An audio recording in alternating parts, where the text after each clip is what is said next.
All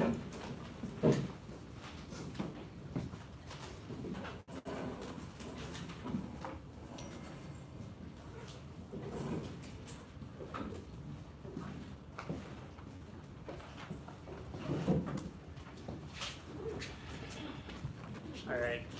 Welcome in, everyone. I'm just going to try and get this live stream going, so apologies for taking a minute here for the folks who are not here.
Okay, how can we prop this? I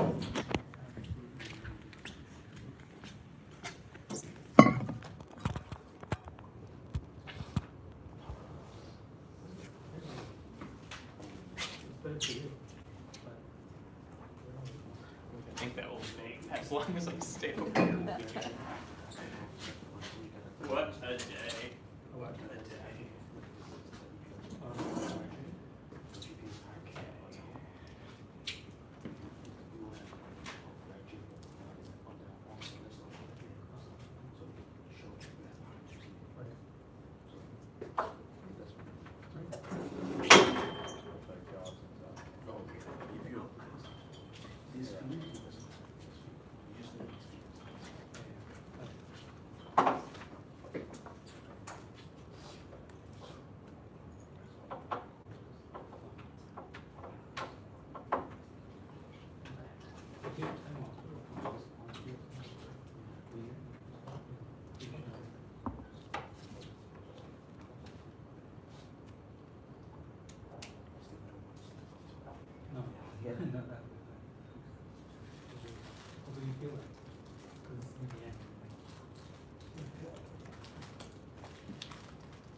Can I get someone who's in this room to pull up the live stream and just be our like conduit from that chat function to questions and discussion in here?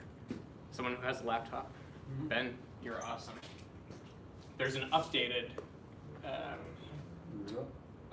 link for it. Okay, got it.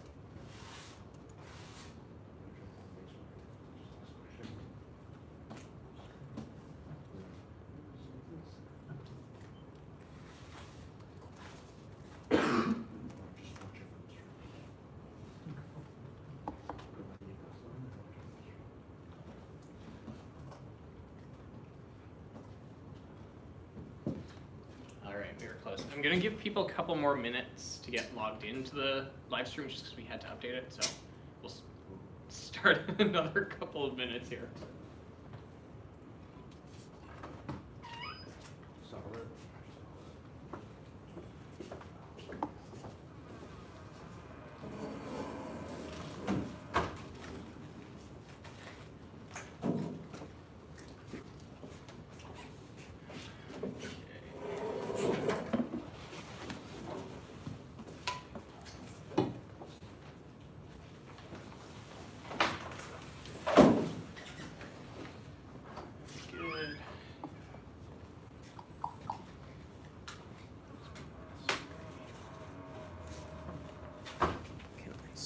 juice off your computer. Let's see if that will work.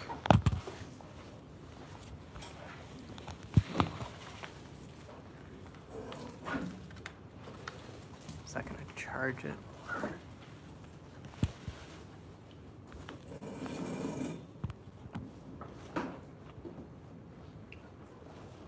I don't know if that's actually charging us here. Never mind. It was a good idea, but not sure how we'll deal with that problem, but we'll deal with that problem. You want to drop my weapon? Sit up there. Yeah, I mean, we can give that a go. Because I can't drag mine over far enough to charge.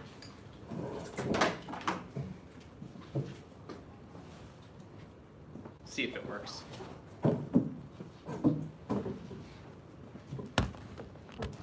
Okay, if you are joining virtually and you can hear this, I have posted the slides onto the Moodle site so you can download them and you can follow along because some of the content is going to be a little bit difficult to see. There's also one quick case study that we'll be using during the class. That is posted into Moodle as well, so hopefully you can get it there. Thank you to the 12 brave souls, 2, 4, 6, 8, 10, 12, 14 brave souls who are here. You really should be off skiing or doing something outside. There's a college, oh, this is gonna be fun too. There's a college in the US that declares one freebie fun day a year on a day like this where they're just no classes, everyone goes skiing, have fun.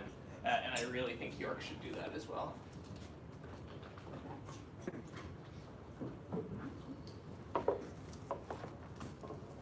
Let's see if the curse of rooms continues. Okay, to get us warmed up, I have an optical illusion here. We're going to use this just to kick things off. It, of course, does not have the sound because they don't have a sound cable in this room, so you'll just have to work with the visuals of this. All right, so this is a mirror. This is an object placed in front of the mirror. There's no trick going on here, other than the shape of the object itself. Follow closely.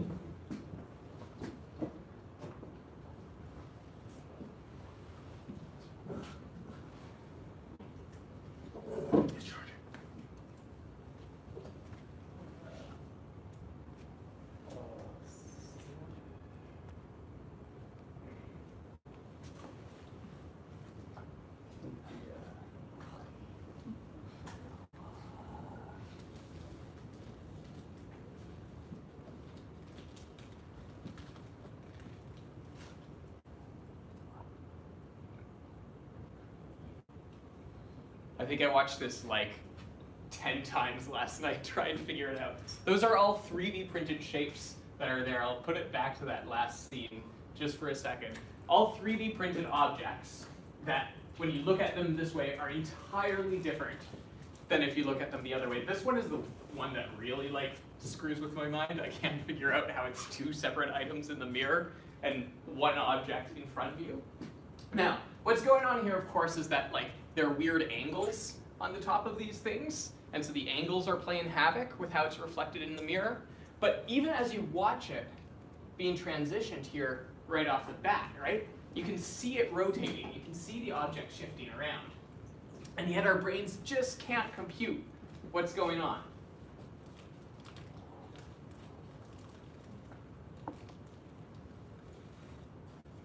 Right? Just totally absurd to watch there. We know intellectually that something's tricking us, but we can't get our gut in gear, right? Our heart can't figure out what's going on. We can't process what we're seeing here. And this should harken back to what we were talking about in the first day, right? Some of the limitations of what we're able to process, what we're able to understand. And we're going to be talking about that more in the next couple of classes. So the next 4 classes are really going to function as something of a unit. We have 2 of those classes that are going to look at salience and prediction. So we're going to think about how people decide what they're afraid of, what they're worried about, what they're concerned about, and we're going to look at questions of how people think about stuff that's going to happen in the future, right? So not just what are you afraid of today, but what are you afraid of a week from now, a year from now, 10 years from now. And we're also going to start moving into how people think collectively. So we've been dealing a lot with thinking processes, both psychologically and neurologically, but also epistemologically at the individual level, we're going to start scaling that up over the next 4 weeks as well. We're going to start looking at what happens when you get people thinking together. Ben, are you monitoring our feed Yeah. for us? Cool. If there are any tech issues or interruptions or anything like that, please just shoot up your hand and let us know what's going on. About 10 seconds delayed, but it's good. That is okay. So if you are out there in the virtual world, I apologize for the 10-second delay on this, but we will catch up. So don't be afraid to interrupt with questions or queries or places where there have been problems. Just let Ben know via the chat and he'll pass it on to the rest of us. Okay, so we obviously live in a world where there are lots of different kinds of risks, right? We've got stuff that's big and dramatic, terrorist attacks. We have heart attacks that are more common and inflict far more people, just like the flu. We've got plane crashes and car crashes. There are 1,000,001 things that could go wrong. And so the question is, how do we as individuals decide what it is that we're afraid of?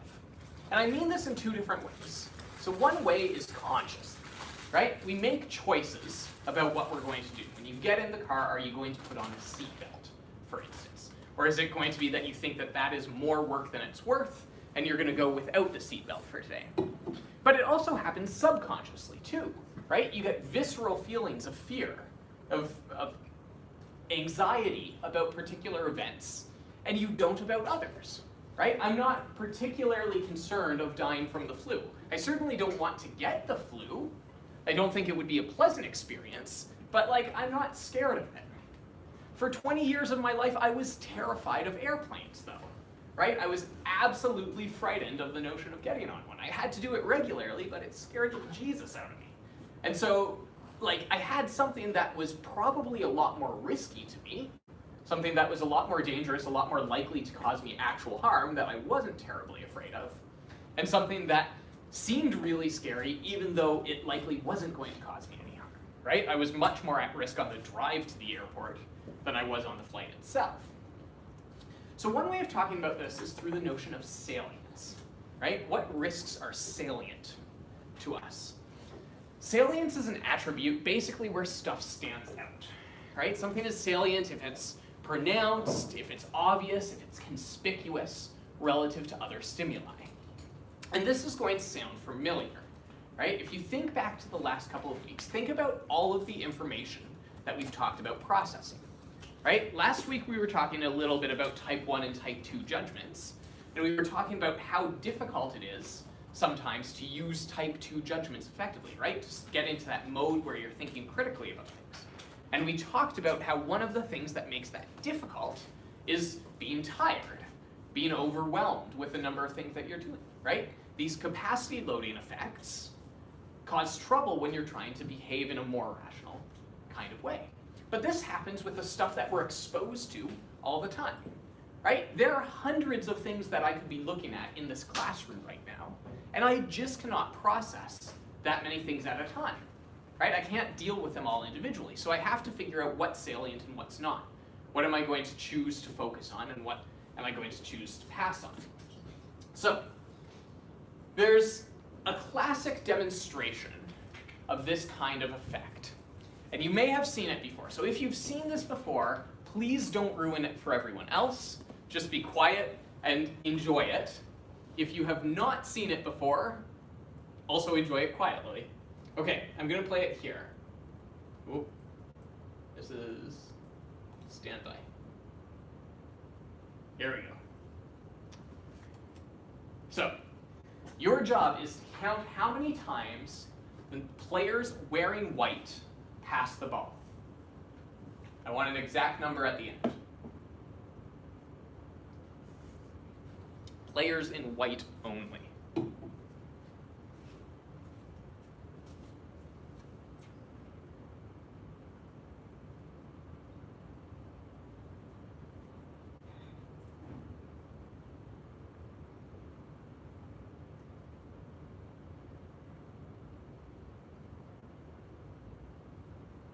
Okay, that's the end of the trial. How many of you got 16 passes?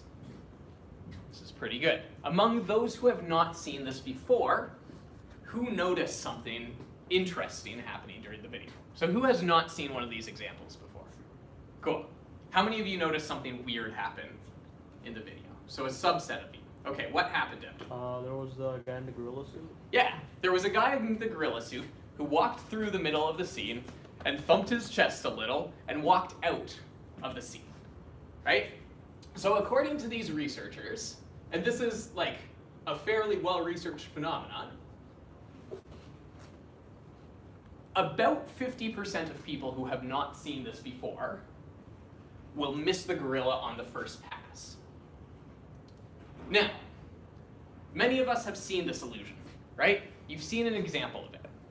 Who here has seen this played out before? Okay, so did you spot the gorilla? Obviously. Did you spot anything else of significance happen among the people who have seen it before? No? There were two other things that happened in the video. The girls in black were 3 and then they ended up being 2. Yes. So we saw a reduction in the number of people. One other thing happened. Is it the background color changed? Yeah, there was a shift in the background color. So, right, we've got this, and it keeps wanting to skip on me here. We've got this video where if you haven't seen it before, you're 50% likely to miss the gorilla entirely. And if you have seen it before, you have a similar likelihood of missing the other 2 new changes. Right? So if we watch through it one more time, we've got 3 in black, 3 in white.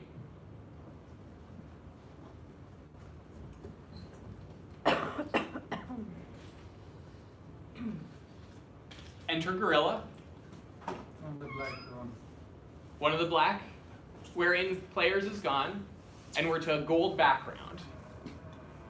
The point that the author makes here is that, number 1, if you're not watching for the gorilla, you miss it.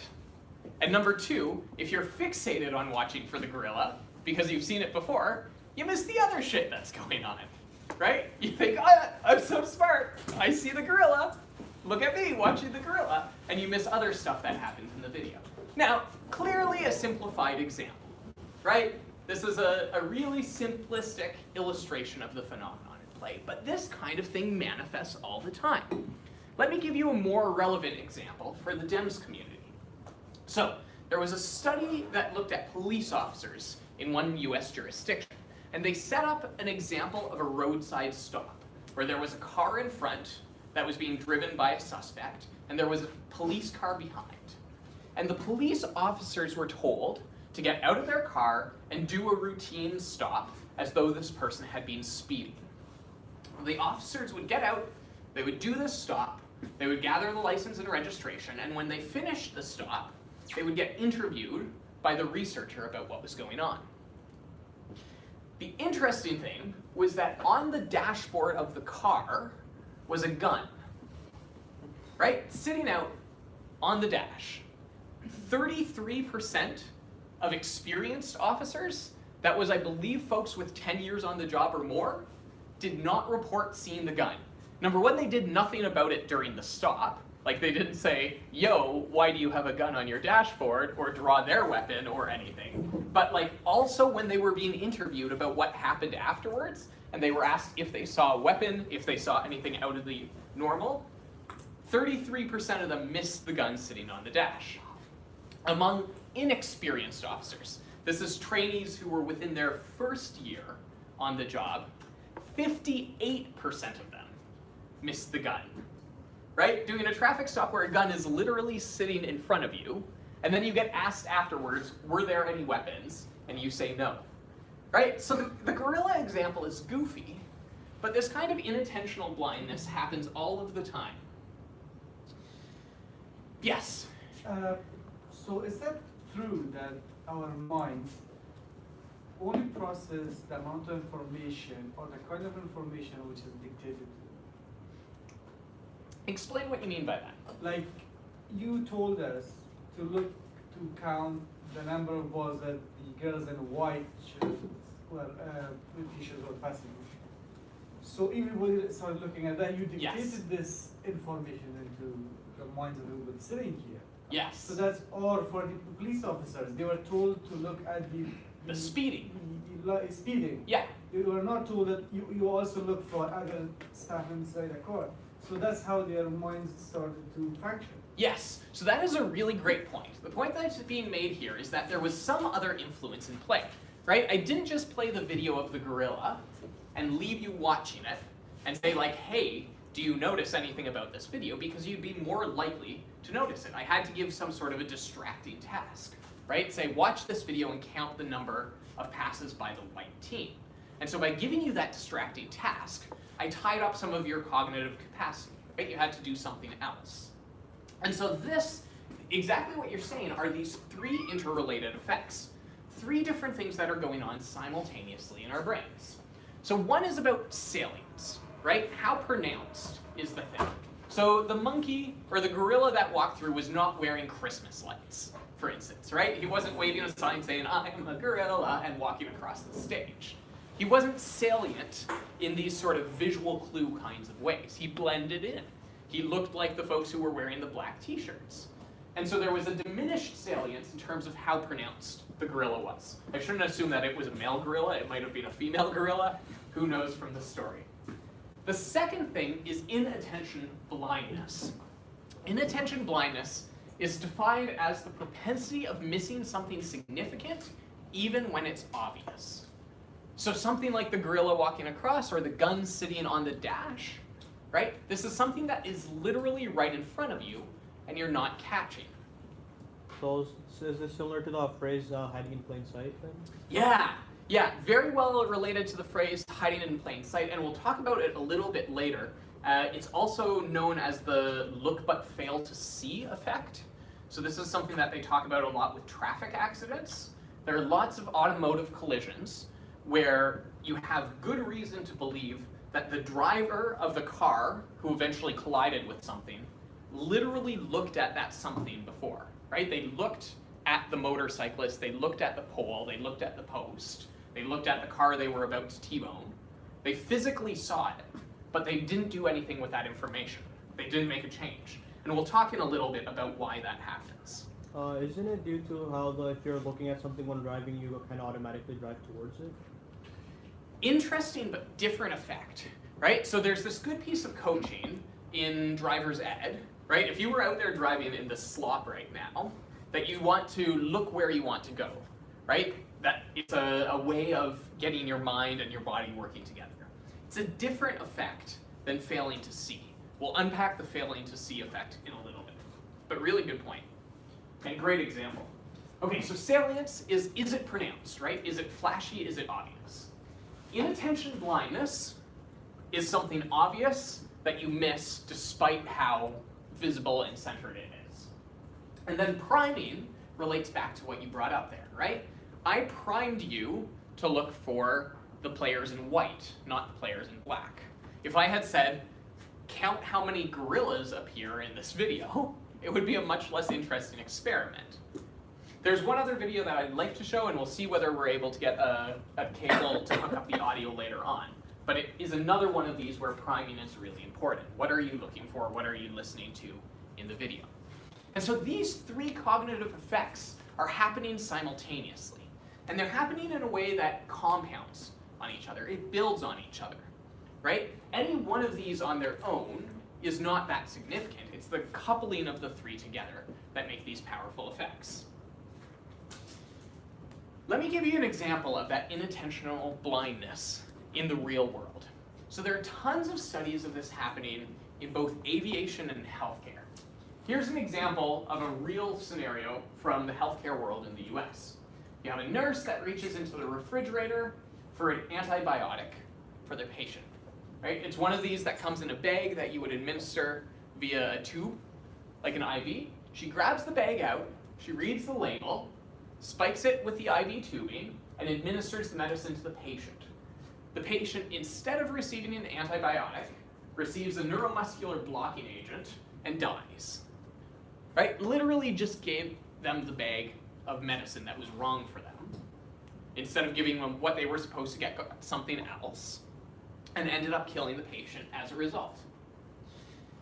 So we'll explain and unpack what's going on here. But to do that, we have to think back a little bit to the previous week. So you folks remember Systems 1 and Systems 2 thinking, right? Systems 1 is that really fast-moving stuff, the intuitive. Our brains are dealing with so much information simultaneously that we have to make filtering decisions all the time.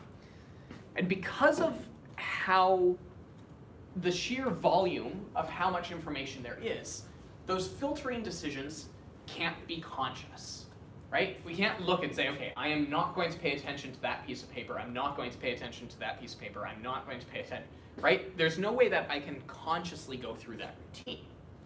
It happens at a subconscious level. What is salient, what is not? Sometimes, though, we can inadvertently filter out information that really is salient, right? So salient information in this case is that the bag was labeled as being a different kind of medicine. It wasn't like the bag was mislabeled. That wasn't the problem. It wasn't that someone had put the wrong substance in the bag. The bag was correctly labeled as what it actually was. The nurse really did look at the bag and gave it to the patient anyways. There was some breakdown that happened in there. And so what occurred was that relevant information got filtered out. Looked at the bag but didn't actually make sense of the fact that it was something different. Did the bags look the same? Yeah. So this ultimately is where the story is going to go, right? When you're looking at the IV bags and you have a standardized label and the label looks the same, it becomes very difficult to pick out one fine difference, like the name of the medicine, on a standardized label in a standardized bag. Your brain says, oh, this is all the same, and doesn't really need to get into the processing of it in depth. So there are several different things that can affect whether or not we make that kind of error. So imagine you're that nurse looking at the bag, right? Your brain is basically deciding, is the name of the medicine conspicuous or not? So conspicuous and salient are slightly different features. They have slightly different definitions. Something that is conspicuous is something that jumps out, right? When I'm riding my bike, I try to be conspicuous by wearing bright yellows, right? To visually jump out.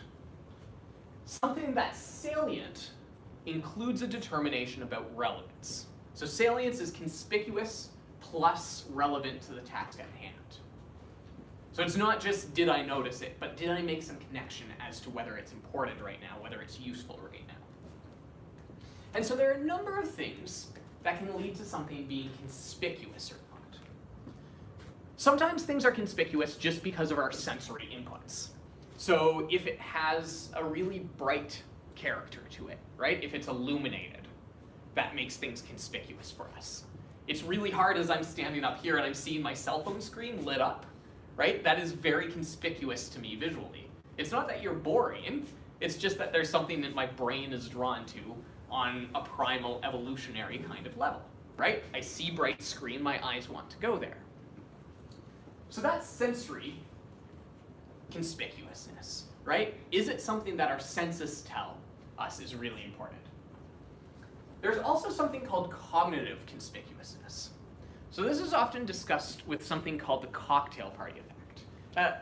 I assume everyone has been at some sort of social gathering, but like think back to a party you were at or an event that you were at, and a time when there was a lot of noise in the background and someone called your name, right? You were able to hear the name out of all that background noise.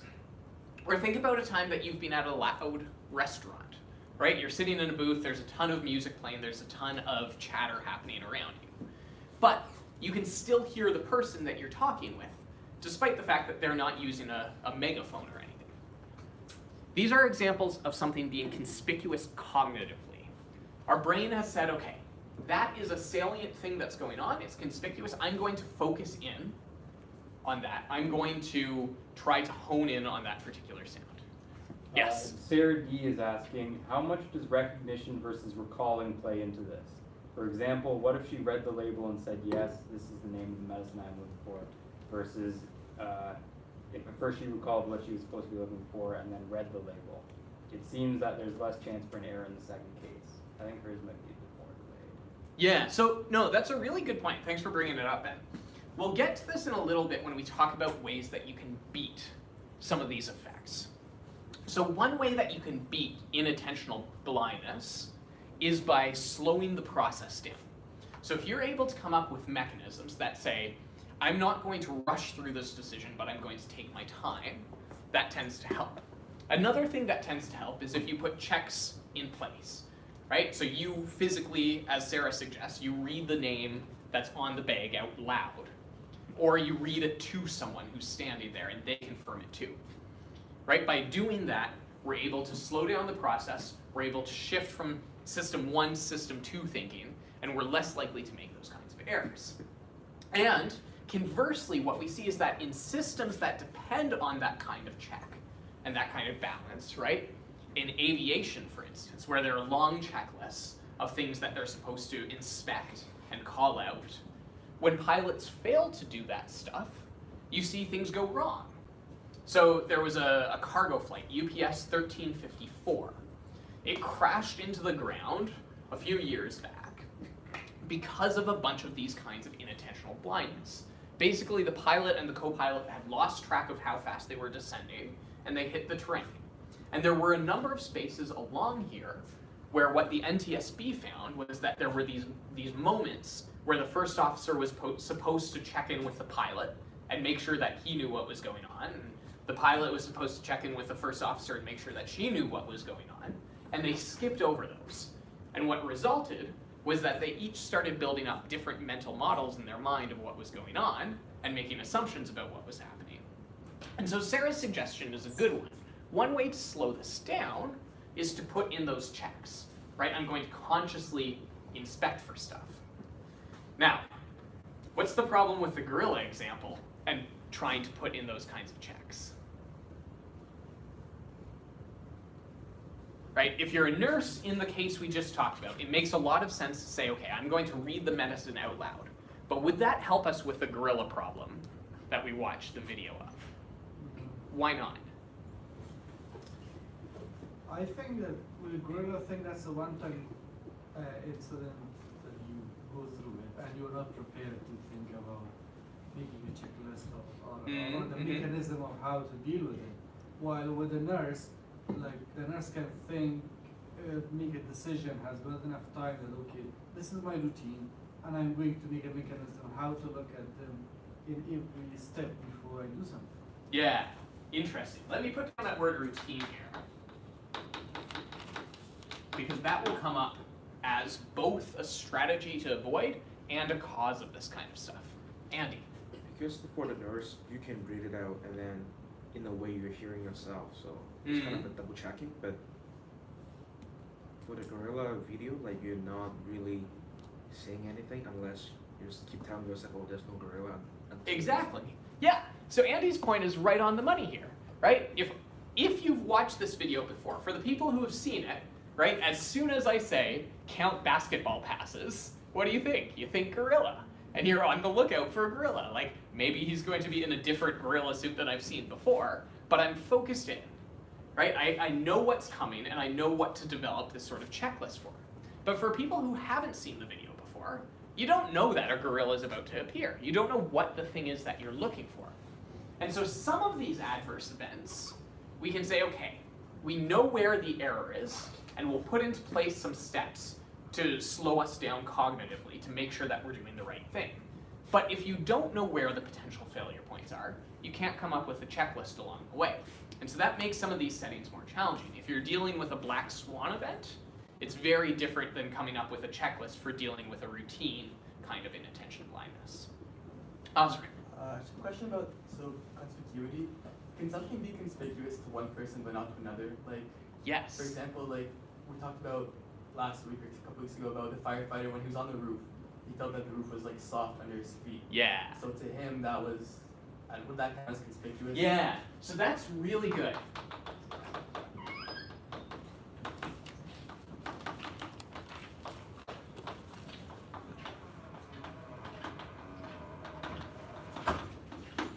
One theory of expertise is that what you're doing as you gain expertise is that you're refining your sense of what to be attuned for, right? And so when you practice stuff, you're deciding basically, here are the places where it makes sense for me to put cognitive focus, here's the stuff that's relevant, and then here's the other stuff. This is what I'm not going to deal with because it's irrelevant.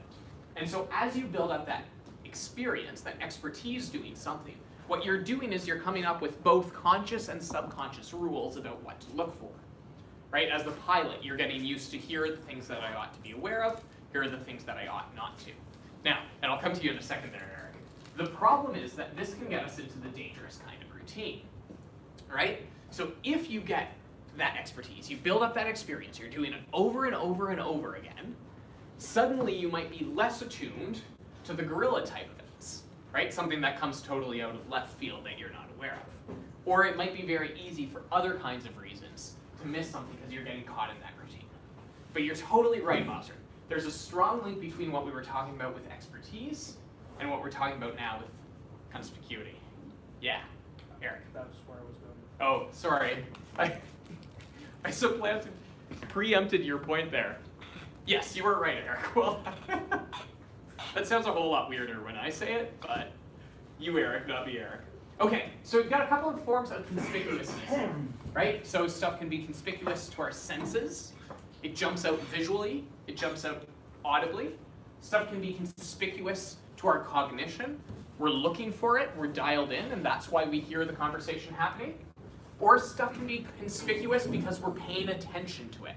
So the people who have seen the gorilla video before know they're looking for a gorilla. They're able to spot it. These are examples of how conspicuous is manifest. But our brain also makes it really hard, sometimes, in terms of diminishing conspicuousness. So the same stuff that makes it hard to be in system 2 thinking makes it a lot harder to figure out what's the right stuff to examine and what's the right stuff to toss out. So if you're tired, if you have too many tasks going on, if you're under the influence of alcohol or other drugs, as you get older, as you're looking for stuff that always looks similar, right? These are things that dial back your ability to pick up on signals. Because they move you into that systems 1 kind of thinking, that more intuitive, that snappier thinking, you're not looking for the exceptions. And so here we see the bad side of routine, right? Because the labels all look the same, because you're in a habit of, I do this all the time, this isn't something I need to think about, I grab something out, right? It becomes second nature. This is something that diminishes your ability to pull out conspicuous signals or not. Okay, with me so far? Sweet. So let's come back to what Abdul said about the look but fail to see collisions. So there's a huge number of collisions that happen on the road where someone after the fact will say that they did indeed look, right? They looked both ways as they were coming up to the intersection. They were looking out their windshield. They weren't distracted by a cell phone. There wasn't something else going on. So they looked around, but they didn't see the motorcycle that they were about to hit, or the cyclist that they were about to hit, or the pedestrian, or the other car. These are look but fail to see crashes. And the theory here is that there are a few steps of cognitive processing that happens between the looking and the doing stuff. So number 1, you have to actually physically look, right? You as the driver have to not be looking at your cell phone. You've got to be looking out and getting the sensory stimuli in, right? There's a visual stimulus that happens. Did I physically see the motorcycle or not? But the problem is that cognitively is not enough. Seeing the motorcycle, you have to then do something about it. Part 1 of the doing something is, do you recognize it as being conspicuous? Do you see this as something that's relevant and salient to your decision-making process? And this, again, is happening on a subconscious kind of level, right? Your mind is relevant because by the time you've got to the point of thinking of that, right? The time that this, what's going on, you're thinking consciously. You've already decided at a subconscious level that it's relevant. So step 1, did we see it? Step 2, do you recognize it as actually being something that's worth paying attention to? Do you recognize it as something that's actually valuable to pay attention to at a subconscious level? And then, do you actually figure out what to do about it? So 3 steps: seeing it, deciding it's salient subconsciously, and then beginning to respond to it. The response itself can happen at both a conscious or subconscious level. right? So you see an oncoming car that's going to cross in front of you that you're going to hit, and you step on the brakes without even thinking about it. That would be a subconscious kind of response, right? You didn't think that, oh no, I need to slow down. How am I going to slow down? I'm going to use the brake. You just responded instinctively from your practice as a driver. But it could also be that you wind up in a situation where you make a conscious decision about this, right? I notice a car coming, I'm going to swerve one way or the other, like I'm going to make a choice about what I do. So, do you physically look? Does it seem salient? And then do you do something about it? Does this make sense? Sweet. So all of these things have to be present for you to be able to avoid the adverse effect. Simply seeing it isn't enough. Simply knowing what to do isn't enough. It's all three elements of this chain that have to happen. So let's come up with a couple of examples of this, right? We all got to campus somehow today. We've all done stuff over the weekend. What are some examples of where you either decided something was or wasn't salient and went through reaction about it? Andy? I had an accident before. Okay. I was turning left in downtown, and then, so legally, I hit that person. Yeah. But in a way of saying it, she hit me. But the thing is, Okay. she saw me, she honked, and she flashed me, but she didn't, like, hit the brake. Interesting. And she didn't even dodge. So, in that case, it sounds like you're telling a story where someone saw an obstacle, they recognized it as being a threat, but there was some sort of slip up in the how to respond stage, right? Either there wasn't enough time to do something different, or they decided the response was to honk instead of to slow down, or whatever the case may be. There was a breakdown that happened at this point. I'm not sure this is like relevant, but the road she's coming from is a ramp, so she's Okay. coming off from a ramp. Yeah, So maybe she has a bad angle to seeing it. yeah, I'm yeah, not sure. So like having a late time to see it. yeah. Osrin. I'm just wondering like how this would relate kind of to, it's almost like the opposite of saliency, I guess, like in a way where I think like everyone's probably had this experience before where you're driving and you just zone out. Yeah. And kind of like 5 minutes later you like think back like were any of those lights actually green or like how did I even get here? Like you like zoned out, but like you seem to be safe, but you don't know like you weren't thinking about anything. I find it concerning how many people related to that phenomenon. I'm never driving anywhere again when you're on the road. No, but like, okay, let's unpack that because that's a really interesting example. So what are some of the factors that go into that zoning now? Right? If we went back a couple of slides, we would talk about some of the stuff that makes it hard for things to be conspicuous. What are some of the factors in play? Yeah. For example, for me, the biggest problem is because I'm thinking about too many things at the same time. Okay. So during the process, I miss out something. And if I'm not lucky, I miss something which would cost me a lot. Okay, so one thing that could be going on here is cognitive load, right? If you're the person who's driving to work and you're really stressed about what's going on at work and it's going through your mind, right? You're worried about what your boss is going to say or about what's going to happen. There's a cognitive load going on here. And because you are dealing with all those other thoughts, you lose the capacity to deal with other stuff.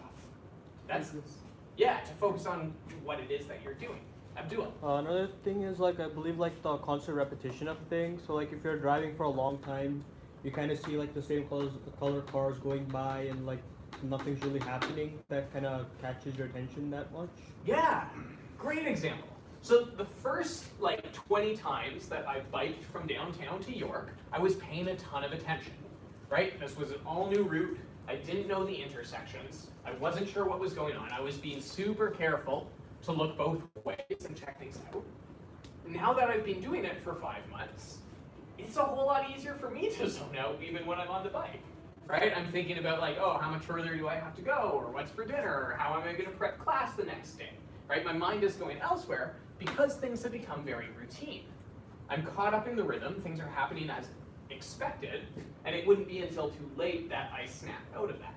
My brain is just trucking along in system 1, and system 2 is sort of hibernating there for a moment, right? I'm not thinking about it much. As like you said, when you've been driving for a long period of time, driving instinctively becomes a routine.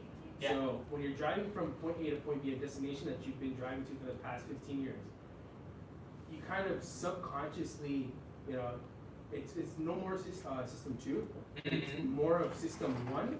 Whereas to get you out of that unconscious, that intuitive, instinctive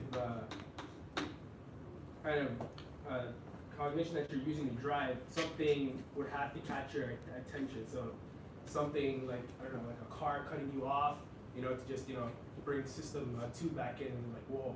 Yeah, so you're out driving, right? You've been driving for several hours, and suddenly a big rainstorm comes in, right? You're a little bit more hyped up, you're in the zone, you're thinking about it, and that fog disappears a little.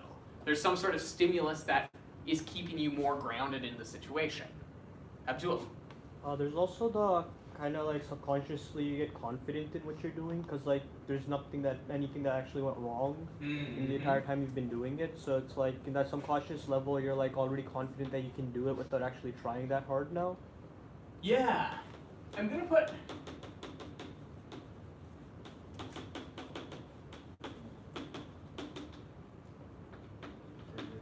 confirmation bias up here because that's related to what's going on here.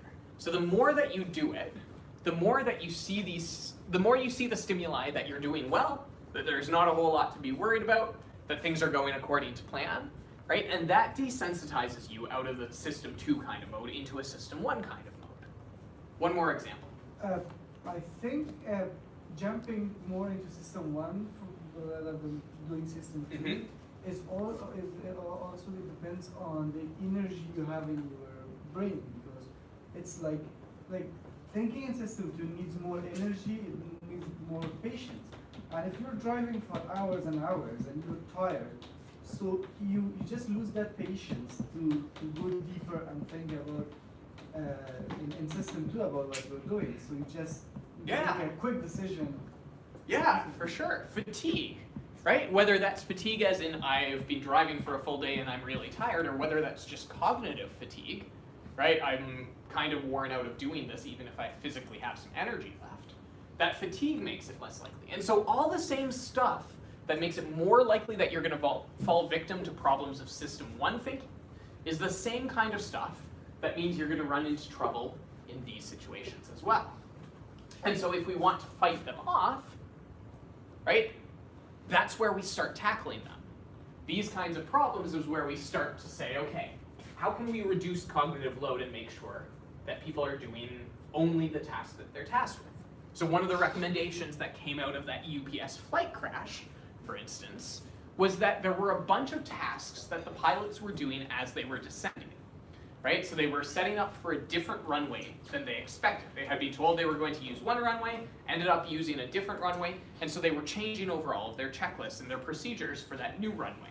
They were thinking about how to change the approach. They were thinking about the day off that was coming up. There was a bunch of cognitive load work that they were doing during a really critical flight phase. And so what the FAA said out of this was, hold on. If you want to be safe, what you need to do is move the critical phase work out to another time. You do the tough stuff when you're flying level at cruise, when you're not worried about anything, and you say, I'm literally not going to touch anything that's cognitively demanding while I'm descending as I'm doing my landing because I need to focus my attention there.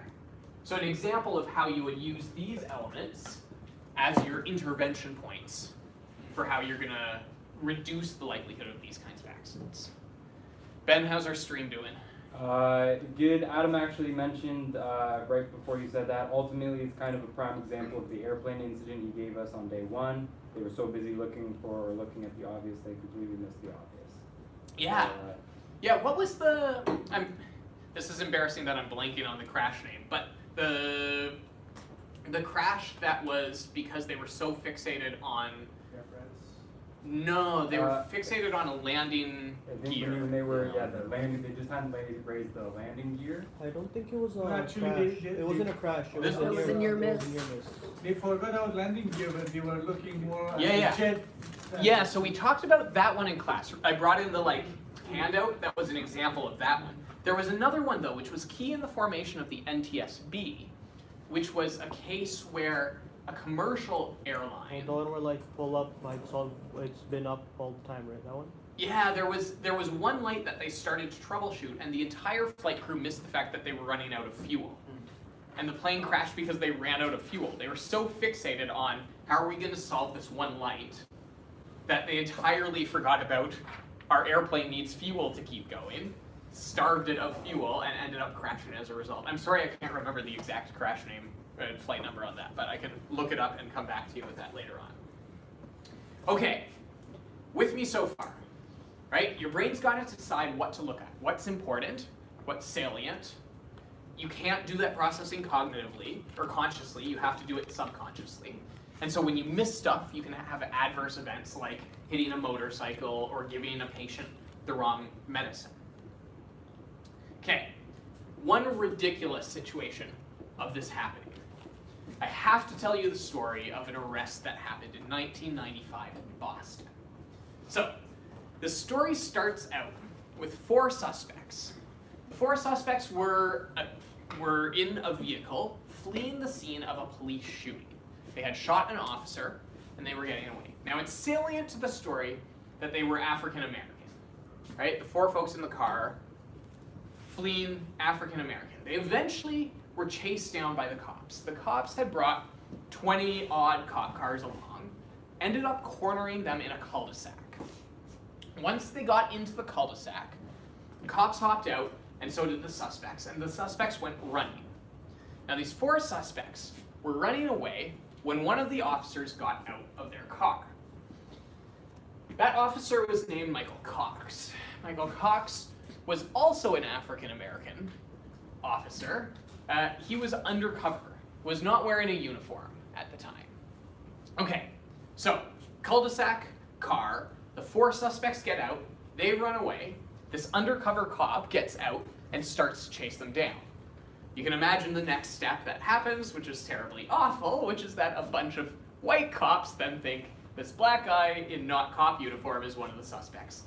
Literally jump him and start beating him. And like, we're talking about a really significant beating, right? 6 months off of work kind of beating, physically assaulted this officer. Eventually they realized that he was not one of the suspects, he was actually a colleague, a fellow police officer. But that's not the crux of the story. Another officer shows up on scene. This officer is named Kenneth Conley. He jumps from the car, right? He gets out, he runs past the suspect car, he comes within 5 yards of this beating that's happening. Multiple cops beating up the suspect who turns out to be one of their own cops. Multiple people in the beating. He runs by, chasing the suspects down. Now, after all of this happens, the cops who had beat Michael Cox all denied what happened, right? Kenneth Conley had kept running, and in the investigation, no officers admitted to seeing Michael Cox being beaten, let alone being at the scene, right? They all just straight up denied that this had happened. We weren't there, no one got beaten, didn't see any beating happening. There was only one person who admitted being at the scene, Kenneth Conley. Problem was, he said he didn't see the beating, right? So go back to your mental model. Car in the cul-de-sac, 4 suspects jump out, Michael Cox jumps out to chase them. Instead, he gets like pile-on tackled by the other police officers. Kenneth Conley arrives, jumps out, runs past them within a matter of a few yards. Eventually, they stop beating him. He has to take 6 months off of work because of his injuries, and everyone flat out denies that it happened. Kenneth admits that he was there and ends up getting 34 months in jail for perjury and obstruction of justice, right? The judge, the jury, the lawyers, and the prosecutor involved all think that he's just trying to protect his fellow officers, right? He's trying to avoid saying their names, trying to avoid accusing anyone of this crime. But what if he just didn't see it, right? His defense all along the way was that he ran by, but he didn't notice a fight was happening. He didn't, like, cognitively didn't even know it was there. He was so focused on chasing the suspect. He eventually was released from this sentence because it turned out that the government had concealed a bunch of documents that were favorable to his case, and so he was released on those grounds. But in the wake of this, the same researchers who did that gorilla experiment that I showed you earlier decided to do another experiment. And here's what they did. So on a university campus, they recruited a bunch of students to follow a jogger. And this jogger, as he ran, followed this particular course around the buildings. And as he was running, he tapped his head occasionally. And they were given the task of counting how many times the jogger tapped his head. Okay, so jogger's running, he sends someone chasing 30-ish feet behind him, count the number of times that he taps his head. The convoluting factor is that at this point, 5 yards away from where the jogger runs, they stage a fight. And so the test here, obviously, is do the people running behind, counting the taps of the head, see the fight? This led to perhaps my favorite academic publication title ever. It's awesome because of the title, which is You Do Not Talk About Fight Club If You Do Not Notice Fight Club, but it's also wonderful just because of how awkward the title is. It's like, hi, I'm cool. I've seen Fight Club. It's the most awkward reference ever. I would do way worse, I'm sure. But they published this as a study, and it turned out that a ridiculously low percent of people actually saw the fight happening. Despite running by it, right? Despite hearing it, despite this big brawl happening as they went by, they didn't see it. We're talking like coin toss levels of actually noticing this fight or not. And so perhaps the defense of Kenneth Connolly was actually valid, right? That if you're caught up in trying to focus on chasing down the suspect, right? You're trying to catch them, all of your cognitive attention is there. You don't notice the stuff around you. You get a sort of tunnel vision that happens, right? I'm focused on the goal. This is the direction that I'm heading. And you don't see the stuff that's happening around you. Does that make sense? Okay. Let me give you a more precise example, but you're going to have to give me 5 seconds here. Okay. I didn't even do this, so I have to ask. How many fire extinguishers are in the hallway outside of our classroom? Right? This is an implement that could literally save your life. If a fire broke out here, this is a thing you're going to want to have. Does anyone know how many exist in the hallway out here? I hope there's one. Ozard throwing out numbers. Yeah. Natalie is correct. There is indeed one. Anyone notice where it is? Right? I like that. This mad speculation. There's the fire extinguisher. There's one like literally on this wall, right here outside the door. I didn't know that either. I had to go double check before I did this. Right? But something that could literally save your life, that's out there invisible, that's ostensibly in a conspicuous location, you don't notice at all. So there are all sorts of studies about what they describe as amnesia for the location of fire extinguishers, right? Even when you take people that have been in a building for 20 years, no idea where the fire extinguisher would be. It's true at my office. I don't know where the closest one would be. You see this happen in research that looks at people after fires too, right? So you can follow security camera images. I have a friend who was involved in a fire at a warehouse, and this particular friend was the one who spotted the fire and then eventually notified the managers and got the alarm sounded about the fire. But they went back and they reviewed the video of what happened, and they noticed just how many people totally ran past fire extinguishers and fire alarms, right? This particular friend, I believe the situation was ran by 3 different pulse stations along the way where the fire alarm could have been pulled and alerted other people, and instead ran to a telephone, right, and made a call to the managers. Now, it ended up getting the alarm raised, but perfect example of something that's common to all of us. I could not tell you where the nearest fire alarm is outside here. Other than the fact that I just went and looked, I couldn't have told you where the nearest fire extinguisher is. Right? Inattentional blindness playing out in real life. So, why does this stuff happen? Well, we have a few answers up on the board, right? It's about cognitive load, it's about routine, it's about confirmation bias, it's about fatigue and lack of energy. Another one of these has to do with how rare the occurrence is. As a rule, humans are much worse at identifying occurrences that happen infrequently than ones that happen frequently.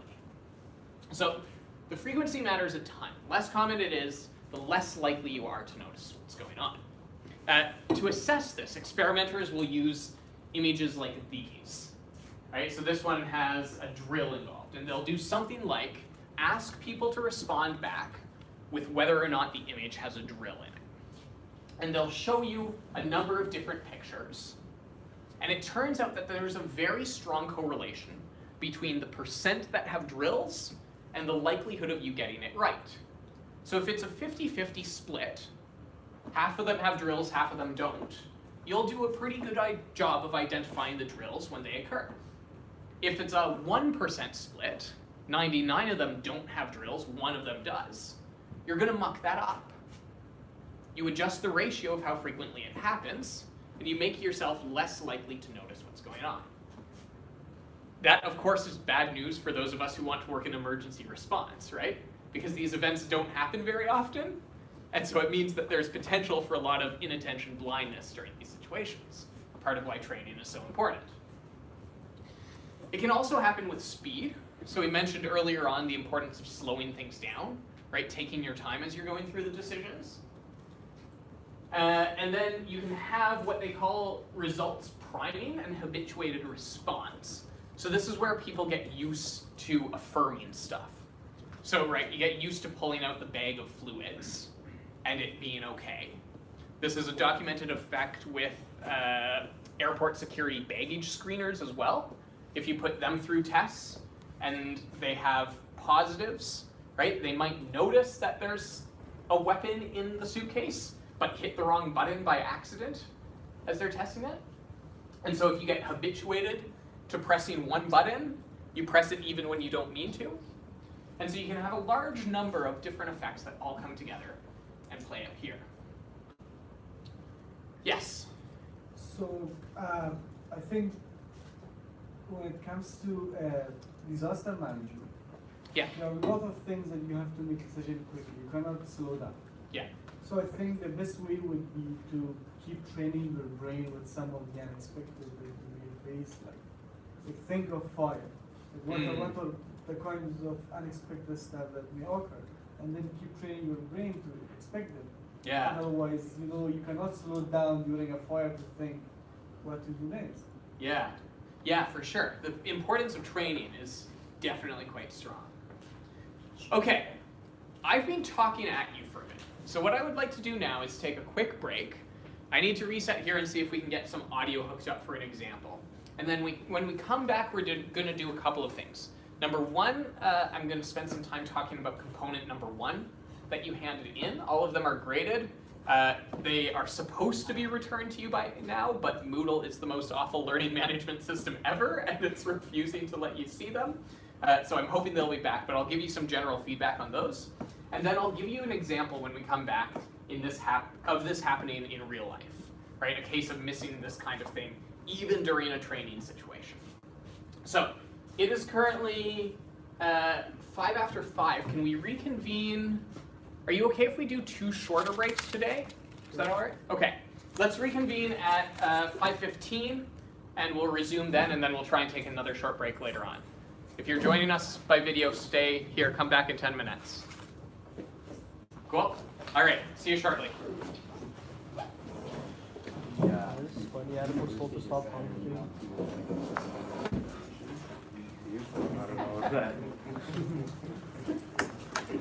Of course. Animals told to stop communicating. We've just been commenting. All right. Can I borrow someone's cell phone for a moment? Yeah, I need to call the tech and see if they can. might get some weird. I will not look at your text. Don't worry. Sorry, I'm gonna have to squeeze by for a minute. Thank you. I appreciate it.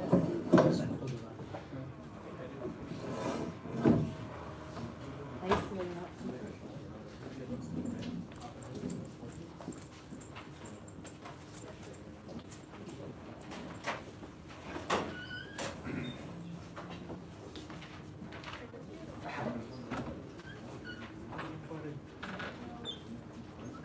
Everybody just looking for the camera.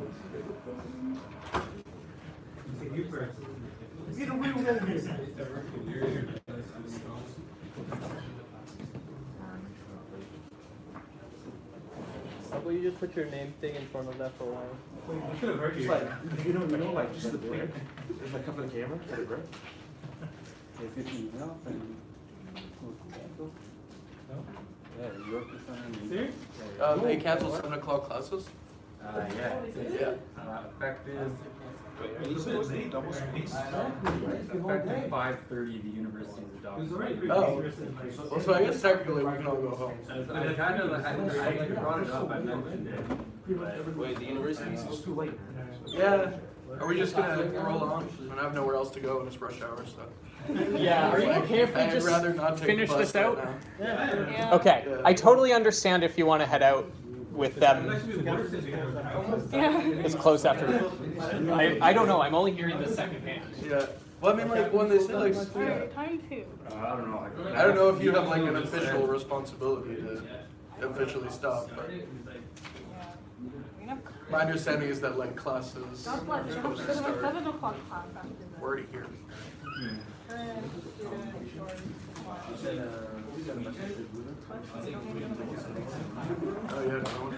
Oh, yeah, no. That time slot, but like, this. Good luck together. Like, you get these really good ones. Like, I had them last year, kind of this year.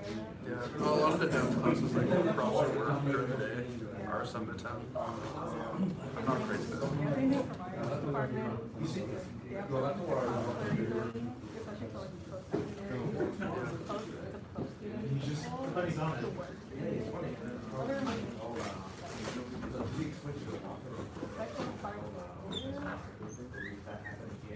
Libraries are closed.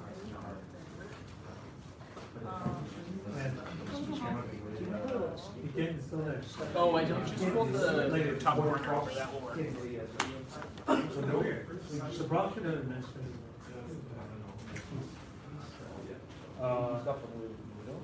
That's probably right.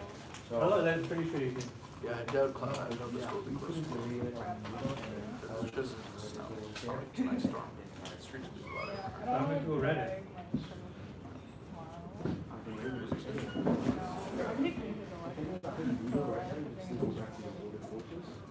Yeah. I can't believe they canceled it midway through. It's like the end of the day already. All your hard work and then. It's canceled 5:30, right? 5:38. But yeah, so I will treat it as though, well, we'll talk about it when people get back. If I were to take all the way, I'd have to. So they cancel everything Like, after follow 5:30. Mike. The way the class starts at Is 4, this it's called- still going. Yeah, so I assume that what they mean is cancel classes that start this evening, After 5:30, right? is my guess. Okay. Yeah, But- I'm still going to class to see what happens. I bet it's like one of those things where like a prof couldn't hold, like if there was a midterm or something right now, students would be allowed to leave and it couldn't be held against them. Like, Yeah, if there was a midterm, I don't know how many people Yeah, are so going to it be is leaving. specific that classes are canceled as of 5, like classes starting at that time, I think. guess. Imagine there's a class out of 5. Hey, maybe that's the only class for the day. Hey, what if it's the only class for the day? And like you have a 2-hour drive here. Yeah, that would suck if you drove up from like Hamilton or like. yeah, I have people coming from like Barrie on the train.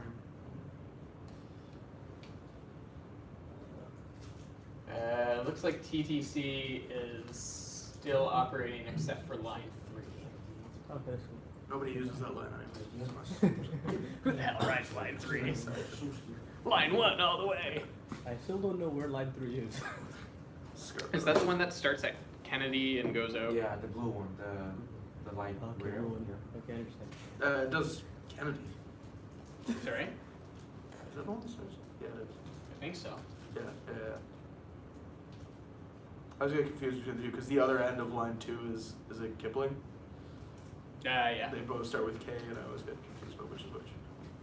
I legitimately have not written anything other than line 1.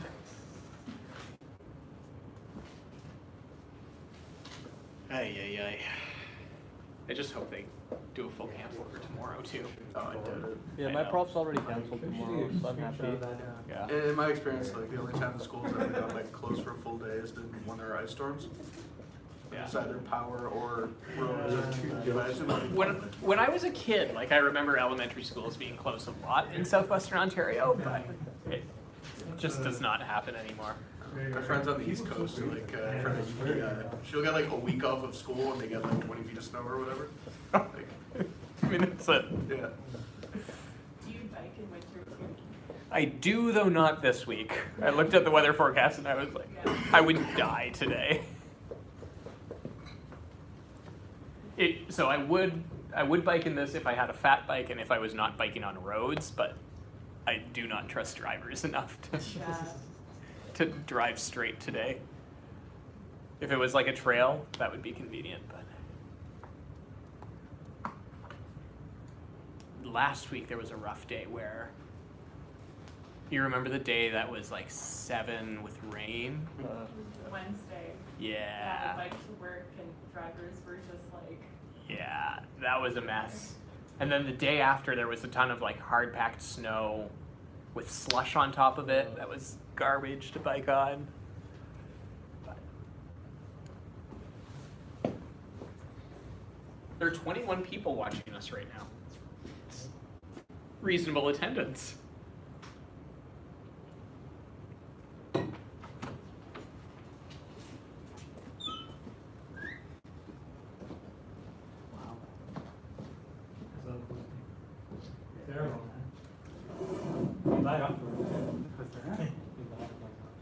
Oh, communication, you looked at that. Yeah, So my funny.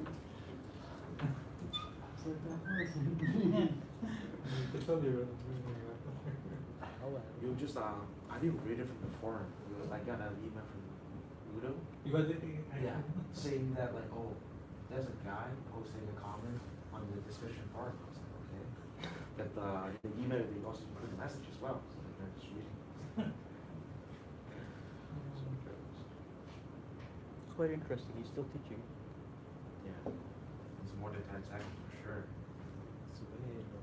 I wonder how's the audio? Is it good? That might take. Or if you just see it pointing fingers? That's decent.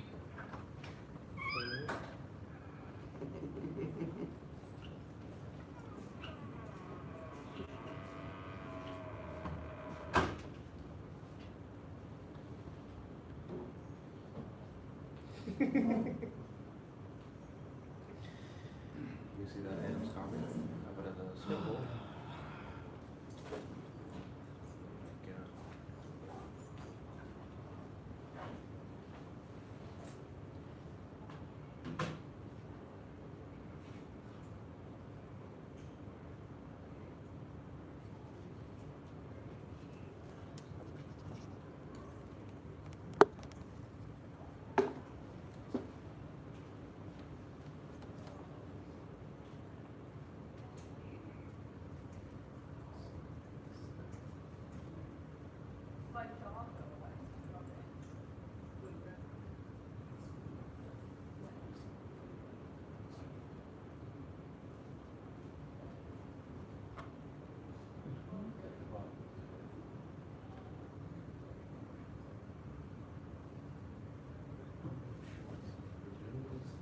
Maybe so.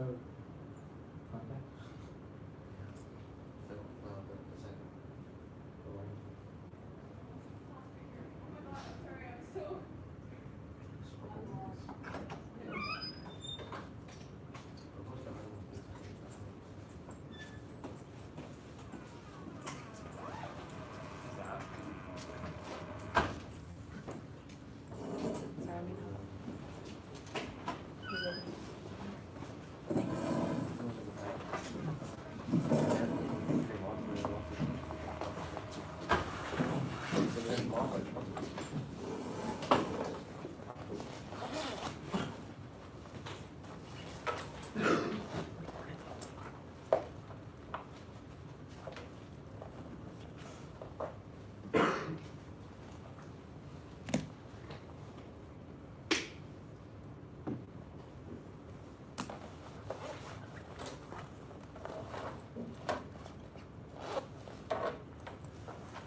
Alrighty, welcome back. So, as you may have heard, and I discovered thanks to people reporting it out, university has officially closed. What I'm going to do, I'm going to keep teaching for the next little bit. I figure we're here and we can wait at rush hour. It's certainly already snowy.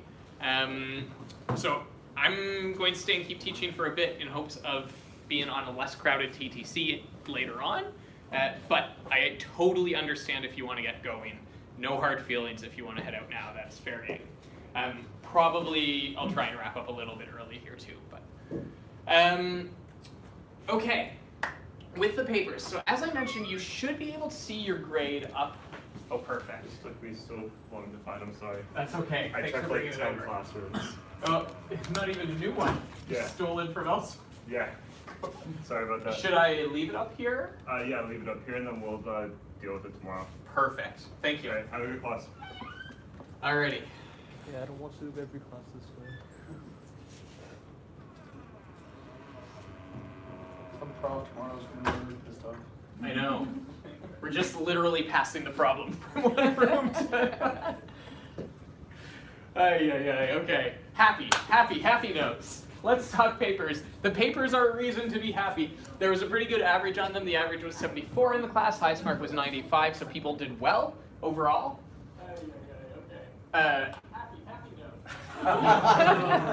Is your audio on? I think it's because of your laptop. Just hook it up to the ceiling right there. Well done, Andy. If I gave bonus marks, you would get one there. Okay, that should kill it. Nicely done. And we know the audio works, so we're off to the races. With the assignments, average was 74, highest mark was 95. There were some really well-written ones. The best of the assignments did a nice job of identifying why the issue selected was not just important, but important to this assignment, why it had some interesting human connections and psychological connections, and were really well-written. The other thing that some of the assignments that scored up in the 90-95 kind of range did was they found really effective sources that made sense in the context of this assignment. So there were some papers that were turned in where the sources were a bunch of like history.com and other websites that gave some useful background about the subject, but didn't necessarily have the kind of depth for what you might want to analyze during the assignment. The ones that did really well were finding resources and reports that would probably be able to give them the answers they needed, and in their analysis of the sources were articulating why that was, right? Here's what it can do well, here's where it's a little bit limited and I'm gonna find something else to augment it. This is why I chose it. So that works pretty well overall. Eventually, when Moodle behaves, you're going to get a feedback file online. In each of the feedback files, I tried to make a few comments on the text itself, and then at the bottom gave you some specific feedback. Here's stuff you can use going forward. Pretty much all of the topics were really well selected. I think you're going to do well on the assignments with them. They are very suited to the issue at hand. But there were some places where I said like, oh, this isn't such a great source. You might want to try this one. Here's something else you might want to do. Think about the human connections a little bit more in depth, not just the technical side, those kinds of comments. They will get posted to Moodle, and I would encourage you to download them. Now, I want you to not panic if they look like they're full of changes. This is not someone's assignment. This is just a random person on Twitter who posted about how they mark up their own assignments. But like, don't panic if you see a bunch of track changes in there. That is me trying to help you make good writing better. And so just take a deep breath when you open it up, and don't be afraid if you see red scattered around it. If you do see red, this is a copy of Ulysses as it was being proofed. Turned out to be a pretty good book from a like literature standpoint. Also had a lot of comments on it, and so you're in good company. And this is my own paper. This is something that I was working on, and you can see that pretty much all of it has some sort of edit or change going on. So really, what I want to emphasize is the presence of comments does not mean that you did a bad job. It means that you gave me enough to make comments on, right? I was engaged, I was reading it, I was hooked into it, and there was stuff that we can work on together. It's a good sign, not a bad one. For assignments going forward, I just cannot sustainably give everyone comments, and I know that not everyone's going to use them. And so what I would ask is that on future assignments, if you want detailed feedback, just put that at the top of the assignment. Say, please comment on this, or please give me feedback. If you don't do that, I'll give you a couple of summary comments at the end. If you say, please give me comments, I'll do more like a line edit, trying to catch some small stuff. Some of them will be writing suggestions, some of them will be idea suggestions, but let me know in the document itself if you want those. For folks who are in my ethics class, this is a tiny bit of a change. Don't send me an email about it, just put it in the document itself so that I can see when I open it up. Finally, make sure to anonymize the documents. I had requested that you put only your student number on them, just like the reading assignments. So please don't have your name on there. I want to do my best to blindly grade them, not know who I'm looking at when I'm looking at the assignments, just so that I'm really doing everything I can to be objective and fair in this. So please leave your name off of the assignments, student numbers only. Once they're up on Moodle, I'm sure there will be more questions, so you can get back in touch with me then. Send me an email if you have any queries about how to go forward. Wanted to cover one other thing on the subject as well, which is the use of quotations and citations, which was a little bit uneven and haphazard through some of the assignments. There was only one person who outlandishly plagiarized, which is great. Thank you for not plagiarizing stuff. It really is an awful way to get a 0 on the assignment. But when we're talking about how to finesse citations, right, like how to work precisely with them, how to write really well with citations, what we want to keep in mind is that essays are best when your voice comes through. And an essay is always better when it sounds like the person writing it versus when it sounds just like a cut and paste job from other stuff. And so make sure that you try to run a voice consistently through this. Citations then should be an additional way of providing credibility, of providing evidence, of providing backup for what you're saying, not something that carries the weight of the essay itself. And so you want to avoid long-winded quotations. You want to avoid using too many quotations. They're a way to back things up. You can use resources without quoting them. So it's totally fair game to cite stuff by paraphrasing it into your own words and then putting a citation. I'll give you a couple of examples of how this might work. So you might use a citation if you're presenting a particular statistic or fact or interpretation or analysis, right? This is how many people were injured in the attack. This is why the attack happened. That kind of thing needs to be backed up. You might use it because you're building on someone's argument and you want to seem like you're the kind of person who has considered these other views. So much like so-and-so says, this case also shows us that. Or much like this analysis says, I agree that. Right? You're using that as a way of sort of stepping up onto their shoulders and building on their stuff. You can also use it to provide specific evidence other than facts, right? So it could be that people have come to the same judgments as you, they've come to the same decisions, and it's a way of triangulating, right? Saying people support this analysis, or I'm in agreement with these people. Now, when it comes to quotations versus citations, I'd really encourage you to be a little bit more sparing with the use of quotes, right? So quotations are when you copy and paste something. You have to put it in quotation marks. But the problem is that it breaks up your voice, right? It makes the sentences feel a little bit lurchy. And so try only to use direct quotes when their words or their phrase add something to your argument, right? When the use of those specific words in that specific order really builds up your case. So, as an example, you might work a quotation into this sentence. You might say, according to a recent review, the disaster had a profound effect on early childhood development of those who experienced the shooting firsthand. Right? You really want to capture the bit about having a profound effect.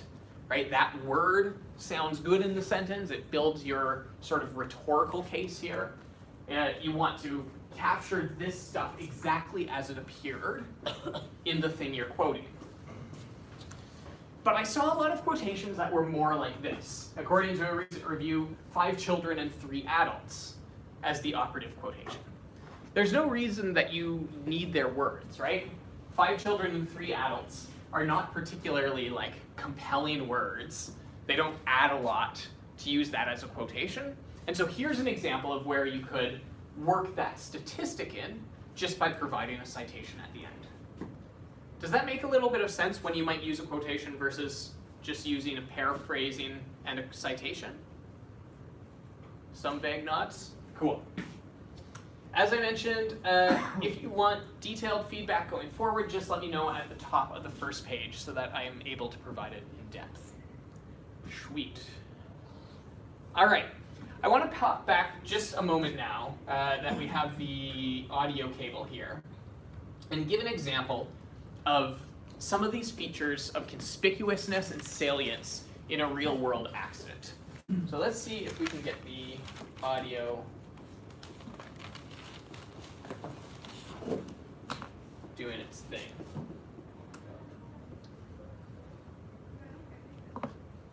We're in Salmon, Idaho, and we are here to train all the rookie rappellers in the nation to rappel from medium helicopters into wildland fires this summer.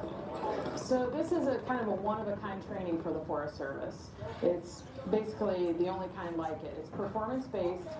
So they start out in the classroom where they learn basic terminology, they learn about the equipment, and then they proceed outside where they learn about buddy checks. And you'll see buddy checks, they actually go through a very regimented procedure, checking each other's equipment out, making sure they're ready to go. They will come out to the lawn and they will do what we call ground school. They go up to the low tower. The low tower is the initial part of the tower training, and they learn a progression of how that is going to work in the high tower, where they're actually sitting in the seats and then rappelling out, doing emergency procedures and getting to the ground. The second to the final step of rookie training is they go actually to the helicopters, and while the helicopters are on the ground, and they do what we call mock-ups. And the mock-ups are basically how they rappel out of the helicopter, but it's actually sitting on the ground. So the final stage of the training is the rappeller candidates have to demonstrate that they can proficiently rappel from the helicopter into typical terrain. This training is extremely challenging, both physically and mentally. It's performance-based training, which means the rookie candidate has to prove to the trainers that they're ready to move to the next stage. This is a nationally standardized training, which makes us both more efficient and safer. We can order a rappeller from anywhere in the country, and when they show up on a wildland fire, we know that they've had the same training as every other rappeller. It takes a lot of time, effort, and dedication from all the rappel bases across the country to be able to provide this training. Aerial delivered firefighters are an important part of the overall wildland firefighting effort, and this training teaches rappellers the skills they need to be safe.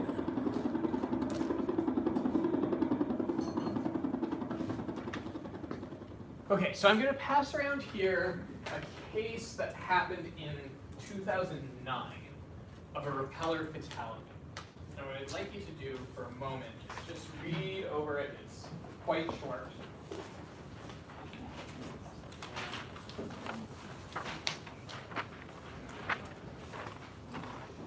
Just familiarize yourself with what happened here. We'll discuss it in a second. If you're joining us online, this file is posted in Moodle. If you're not in the classroom, go onto Moodle and grab this. It's the rappeller case study under this week's content.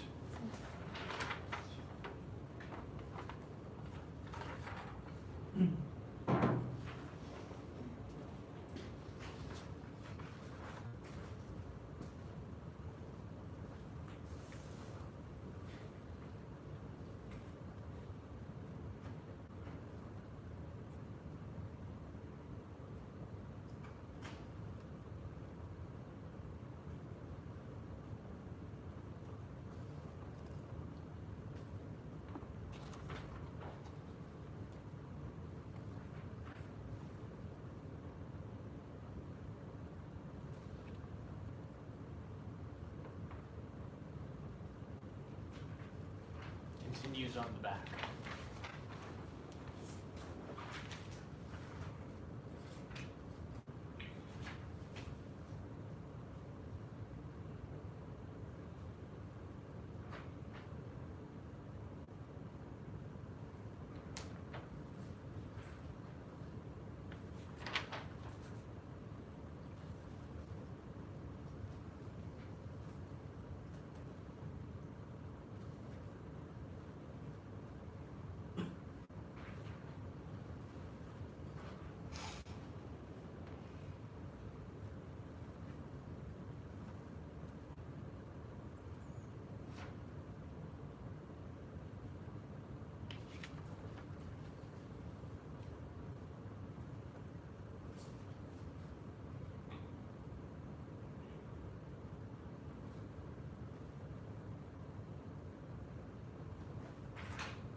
seen some folks getting to the end here, so another 30 seconds or so.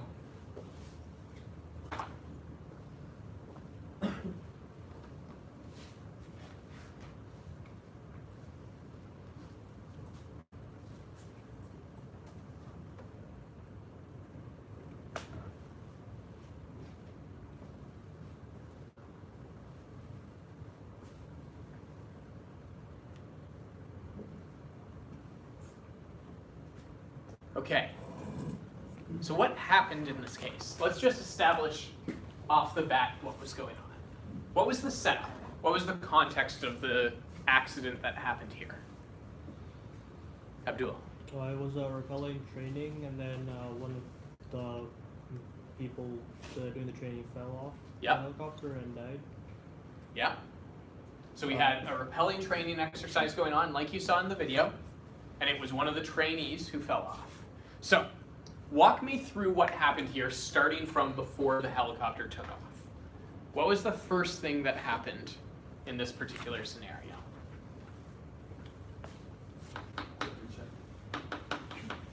Sorry? Equipment check. Yes, there was an equipment check that happened.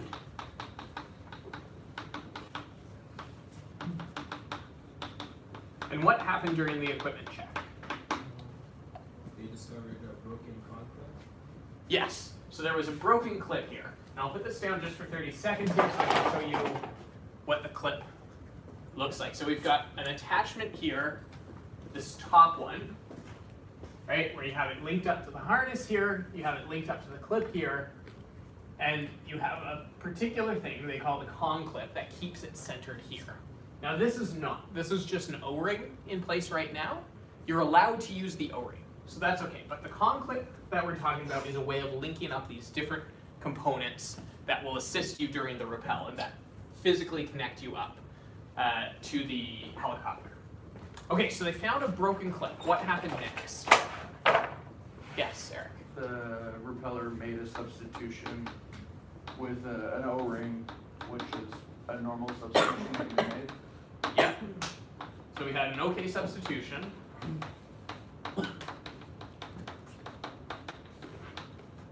Then what happened after the substitution? They went up. Yep.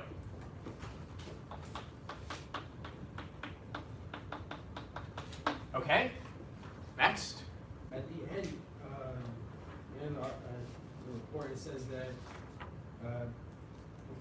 prior to takeoff, the repeller and spotter both checked the equipment. Did they check it again after you replaced the O-ring, or is there no body check after that? Where are you seeing the? Oh yeah, I think that is in reference to the initial buddy check that happened, but it is unclear, and this is a key point. It is unclear whether after this happened, they went back to the step. I believe what happened was that it was skipped, but that has not been clear from the factual documentation. Even the longer report is not clear about that. I think it was skipped though, which is a pretty big cause of the fatality in this particular case. Okay, so they take off, the repeller does his thing, except he immediately falls, right? And so here's, if I put this back down, I'll show you again the piece of equipment. So the top one is how it's supposed to look, the bottom one is how it actually looked. So the difference here, right, they're connected by the O-rings here versus the O-ring being a centering device. So why would this be so easy to miss, according to the concepts that we've talked about so far in class? Yeah? Because they look the same. Yeah. All three of the components are there, right? And when you visually inspect this, it looks very much like what it's supposed to look like. It conforms to what you're expecting, right? There's an element of confirmation bias in play here. There's an element of priming in play, right? You feel like you caught the problem already, but actually you ended up creating the problem. So it looks very similar, and we potentially missed the second check stage. And that ends up causing a fatality in this case. An example of attentional blindness playing out with really deadly consequences in the real world. Happens often with rappelling, right? How you set up the knots, how you set up the rigging, how you set up the equipment. It can look the way it's supposed to, or pretty darn close, to the point where your brain glances at this and says, yep, all 3 parts are there, and doesn't make sense of, whoops, the 3 parts aren't connected the way they should be. You put weight on it, it snaps, and you fall. Inattention blindness in action. Make sense? Okay, I'm going to give one more much more lighthearted example of this, and then we're going to talk about the last element of salience. This is a movie perception test. Watch this brief video of a conversation, and then I'll ask you some questions about it. Hi, Savannah. Hi. It's been a long time since I've seen you. Yeah, it's great to see you, Andrea. So how did you get here? I took the subway from Middleton and it took only about half an hour. Really? I drove from Gresham and it took 45 minutes. All right, the top is transportation. So why did you call me here for this mysterious meeting? I'm planning a surprise party for Jerome, and I need your help to keep him away from the house. That's great. I'll do anything you need. Good. I hate surprise parties, but only when I'm here with him. Otherwise, they're great. Very good. Other than the strange dialogue about a surprise party, did you notice anything unusual? In our book, The Invisible Gorilla and Other Ways Our Intuitions Deceive Us, we discussed the illusion of memory. We think we perceive and remember more of our world than we actually do. The movie you just watched had 9 intentional editing mistakes. Did you spot any of them? Watch it again. Notice that the woman on the right, Sabrina, is wearing a scarf. In a moment, we'll have a close-up and the scarf will be gone. Notice the scarf is gone, and Andrea, the woman on the left, has her arm on the table. Now it's at her chin. Scarf is back. Notice that the plates are red. Now they're white, and Andrea's arm is back on the table. Now they're red, and Sabrina's arm is off of the table. Notice that the food is in front of Sabrina. Now it's in front of Andrea. The cups and the spoon have also switched places, and Sabrina's arm is on the table when it wasn't before. Most people don't notice any of the changes, a phenomenon known as change blindness. But most people are confident that they would notice the changes. That is the illusion of memory. Check out our book, The Invisible Gorilla, to learn more. www.theinvisiblegorilla.com. A little bit less catastrophic than a fatality in rappelling, but an example of how this stuff shows up over and over again. And you can find more and more examples of this that the first time you see them, you just don't catch the stuff, right? I was watching this waiting for the freaking gorilla to come back. Gorilla never came back. Abdul. I'm questioning why they focused on the arms as a kind of editing mistake, because like, don't people generally move their arms around? Yeah, that's potentially fair. Again, it's about the continuity between the clips, right? If you're in the movie industry, you would be paying people huge amounts of money to look for all of these tiny continuity issues. And yet, even when I tell you that there will be a quiz about what's coming up, right? Damned if I saw the scarf. Until we saw it the second time, right? Like, I'm just missing that stuff. Okay, so that's salience in terms of, like, decision making, right? When we're trying to figure out what to do in a scenario. But there's one other way that salience can come into play that is really important to think about in the context of disaster and emergency management. And that's in terms of what threats we think are salient, right? What stuff are we actually afraid of in the world? So I want you to come up with 4 examples as we get started here. You can just write these down somewhere in front of you or on your laptop, but I want you to think of something that you worry about that is actually high risk, something you worry about that is actually low risk, and then vice versa. Something that you don't really worry about that's actually high risk, and something that you don't really worry about that's low risk. Think about a couple of items here. It can be everyday stuff, it can be huge stuff, anything in between.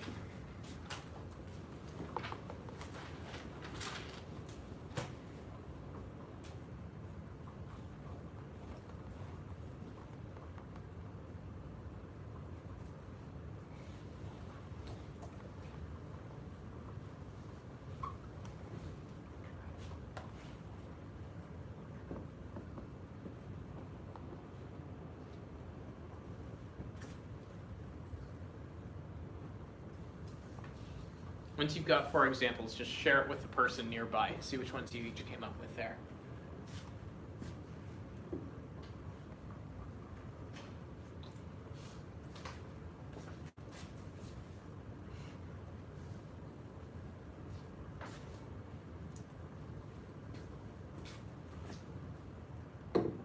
Okay, for the audience at home, you can jump in by commenting in the box, and Abdul will share your suggestions with the class.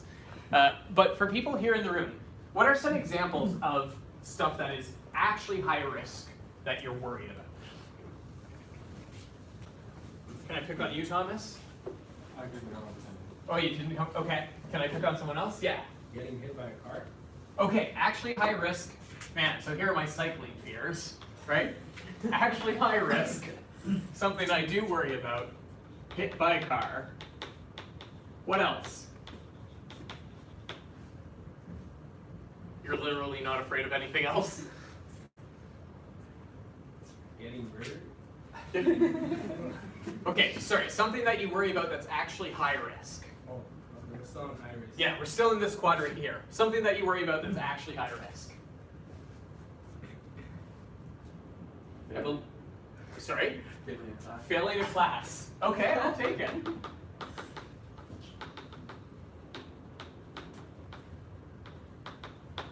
What else? Yeah. Allergic reaction. Okay.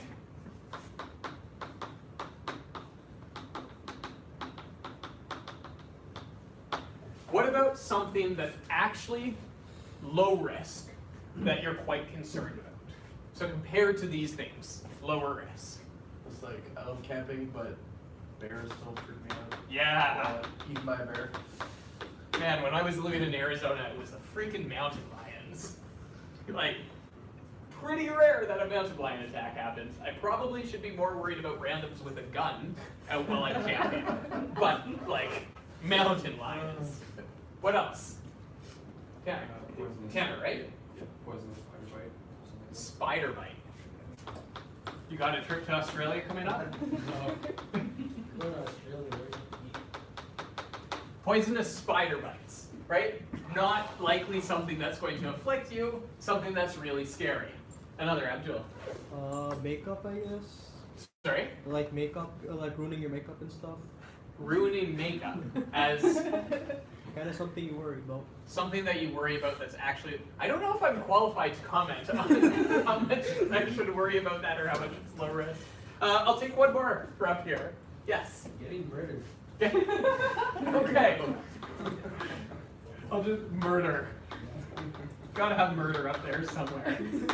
Okay, murder. What about something that you are not really worried about that's actually low risk?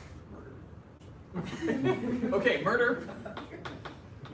There's conflict about how much we should worry about murder. Low risk, something that you're actually, something you're not worried about that's low risk. Yes? Almost hitting a deer while biking. Sorry? I almost hitting a deer while biking. It actually almost happened to me before. Deer, well, biking. I know this has nothing to do with the class, but if you haven't seen the video of a mountain biker getting hit by an antelope in Africa, look that up tonight. That shit is good. Yes, Thomas. Falling down the stairs. Falling down the stairs. I think that's Iris. Okay, this one might, it's like our murder. It's a little bit contentious. One more example. Developing a terminal illness. Terminal illness under low risk, something you don't really worry about. I'm gonna put that one, I think, on the fence here, actually.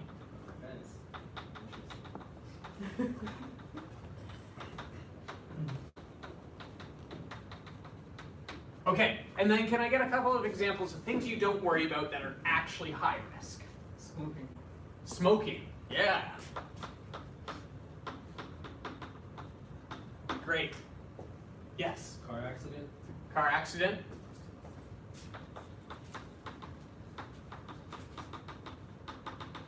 One more. Junk food. Junk food. Brilliant. Okay, pop quiz. I am a wildfire guy. What are the 2 most dangerous things for firefighters in wildland fire? Yes. Widowmakers? Sorry? Burnt branches? Oh, Branches. widowmakers, yeah. So this is a term for trees and branches that can fall down, not the most dangerous thing. Smoke inhalation? Smoke inhalation, interesting, potentially dangerous, not the most though. Ooh, also good, kills people, not the most dangerous. Heat exhaustion? Yes, doesn't tend to kill people, though is related to the thing that is actually heart attacks, car accidents. Firefighters don't get killed on fires, right? They don't get killed by tree branches falling. They don't get killed from smoke inhalation. They get killed by freaking heart attacks and car accidents. The exact same things that kill everyone else. And so there's a ton of attention. We're super worried about all of these one-off events that happen, right? The rappelling accident is something that actually does not happen very often, but the service is really concerned about. Something that is actually high risk, that the service is not as concerned about, heart attacks, right? General physical fitness, getting people to drive safely after long shifts. That's the stuff that kills people. And so you can see from the setup, right? If we were to assign actuarial values to these things, some of this stuff that doesn't worry us here, right? Like smoking and junk food and car accidents, these are the primary things that are gonna kill you. We're not gonna have a grizzly walk into the classroom here. You're not gonna get struck by lightning. I'm not going to, knock on wood because it scares me, die in a plane crash. It's gonna be a heart attack or junk food or something like that that gets me. But we have this weird alignment about what we're scared of, right? It's not always rational. So much like we face cognitive overload in everything else, we face it with risks too. There's just too much stuff to be scared about, right? Tons of things that can get you in the world, and you can't process all of them. And so we have to make, yet again, subconscious decisions about where we're gonna put time and energy and effort in processing these things, right? This is going to be a theme throughout the class. We don't have enough mental capacity to do this in systems 2, and so we rely on our systems 1 kind of thinking. And so our decisions about what to worry about are affected there. And so when you look at the cognitive processing literature about risk, they'll use slightly different terms. So if Kahneman is talking about system 1 and system 2 thinking, generally in the risk literature, they're talking about experiential systems versus analytical systems. So these are the systems that are built on stuff you've actually experienced firsthand. These are the ones where you're using formal logic, you're going through cost-benefit analysis, you're actually doing the math on it. So they'll use different terms, but these are basically the same things over again. Rationality is bounded in really important ways, and you can find lots of experimental data to back this up. So for instance, how you frame percentages shows the exact same kinds of problems as we saw in the previous economic experiments from the past 2 classes. So if you tell clinicians in a hospital setting whether that they need to make a decision about whether to discharge a psychiatric patient who's at risk of committing an act of violence, if you tell them that 20 out of every 100 patients similar to this fellow are estimated to commit an act of violence after discharge, 41% of clinicians say, no, I'm not going to discharge. But then make that a 20% chance of committing an act of violence, and you see a much lower rate of refusal to discharge. The point here, of course, is not to get you to memorize these refusal to discharge numbers, right? These are going to be happenstance based on that particular study in that particular context.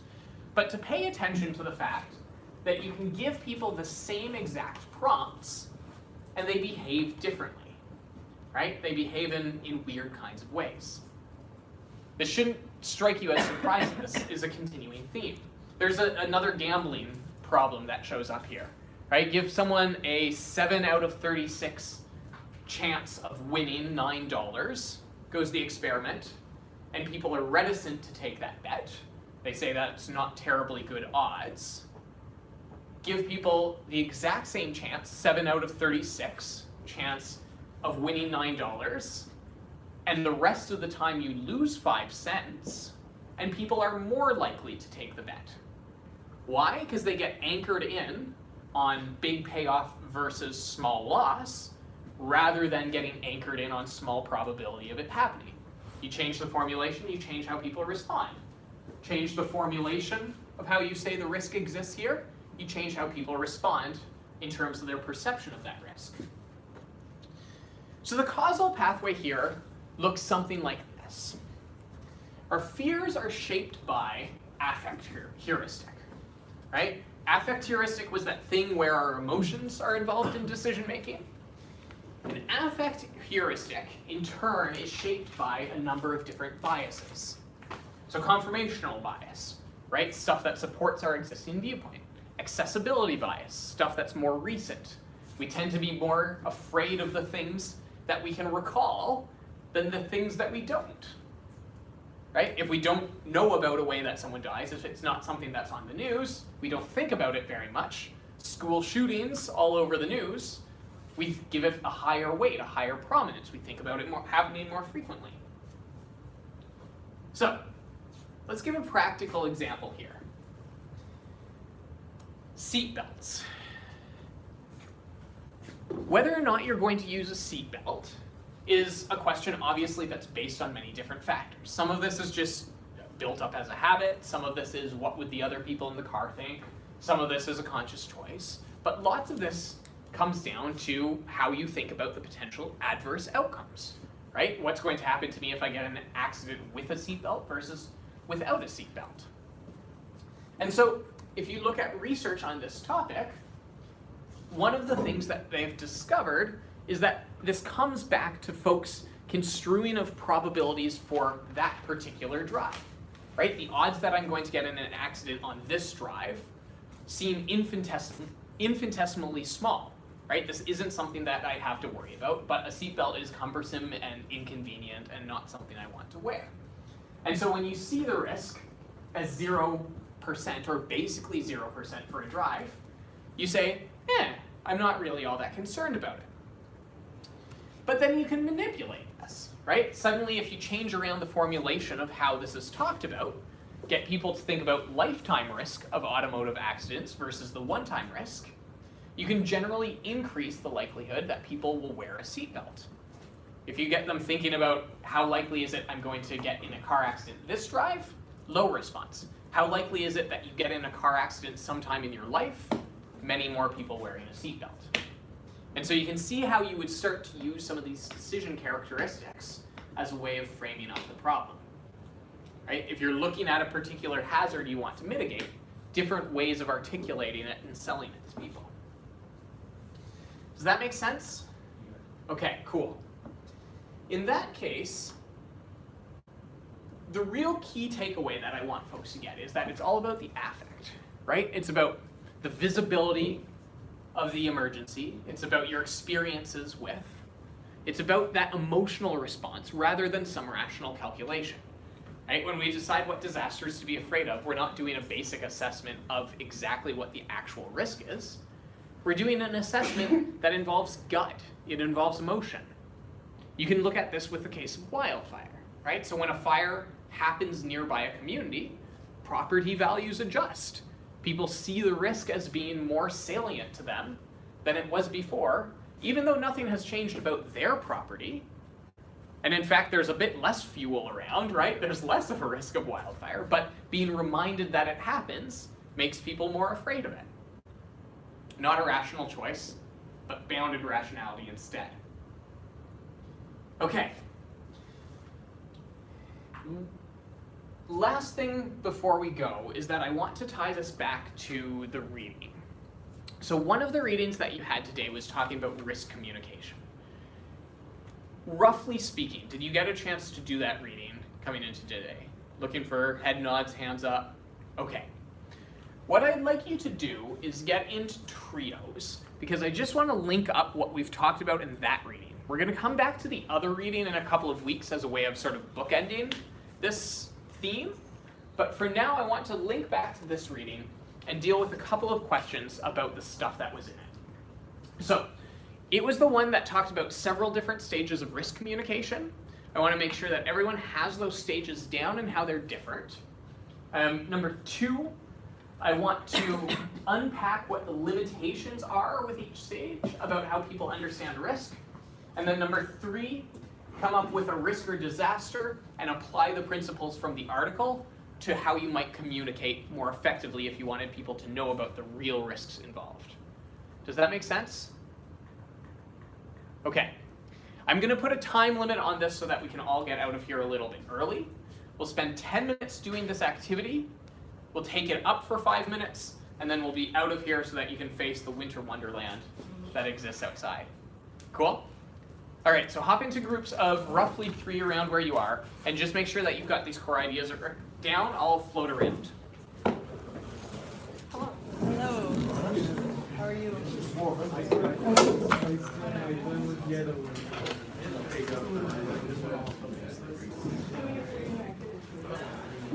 Yeah, it's like, there's like a quick bullet point list, like currency communication. Pardon me? Did you go over the reading? I did. First question, you remember like those kind of little bullet points? Here, let me just pull it out. Yeah, it's my phone is, no, just for you.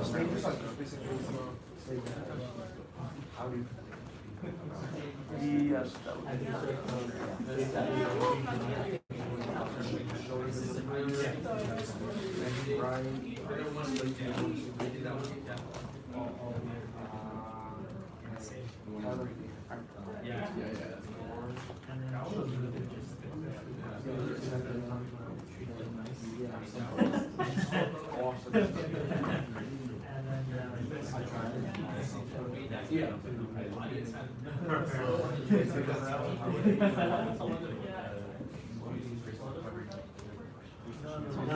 So these were the full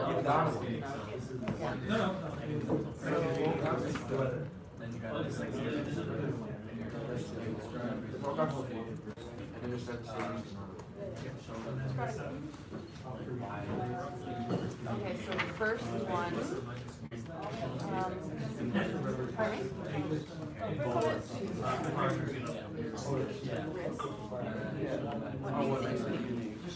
So the first one is all we have to do is get the numbers right. So well, this is like the one part that's involved in the actual, like, research or analysis.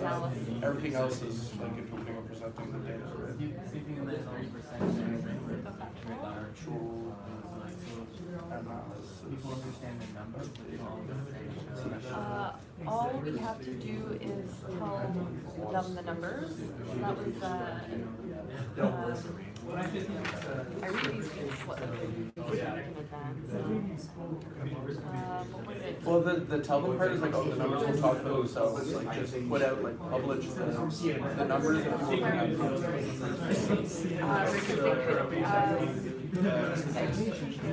There was something about they might be subjective, depending on subjectivity or perception of what yeah, perception. Look today, 15 to 20 centimeters. Yeah. How bad could that be? Perception. Change it to 25. Perception. Perception. Change. Is that we answering the question what is unique? No, that's not. No, that's not what it is. That's not what it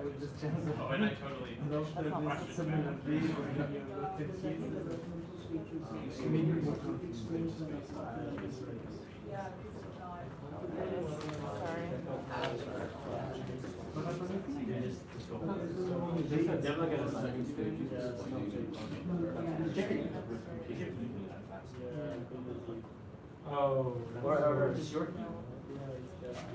Well, it's the credibility too. That they think the numbers, kind of like what you were saying, speak for themselves. That the numbers are credible, but they're not. Fair enough. Well, it's Like, do you trust the numbers? like, it's a step you can't, of course, just do on its own if you do your video. Like, Okay, how are you? Okay, lost on with the question. Because it's so What makes you use? The second question. Cool. Well, this is presentation of facts without any care for the context of the recipient. So this is like without. Could we go back to the other one?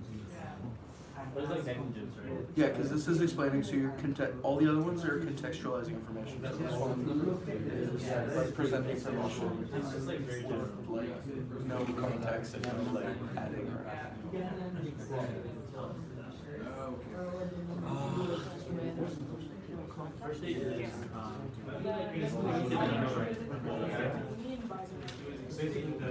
Three, all we have to do is explain what we mean by the numbers.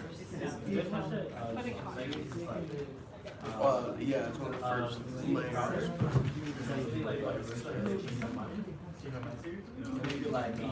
Build the wall, or there are only two genders. But you didn't explain what does that mean by numbers. So basically, the guy goes to yeah. It has to be because like he brings up a lot of numbers and stats, right? And he brings up so it's essentially like risk, right? He brings up numbers and he shows them the numbers, and these are the correct numbers from the FBI. These are the numbers that people by FBI. Because like just generally people just don't risk, even if it's correct, people just don't talk about it.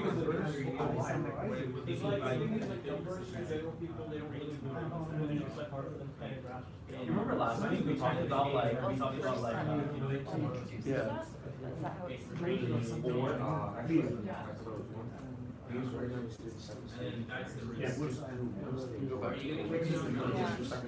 So one after that is all we have to do is show them that they've accepted similar risks in the past. So all we have to do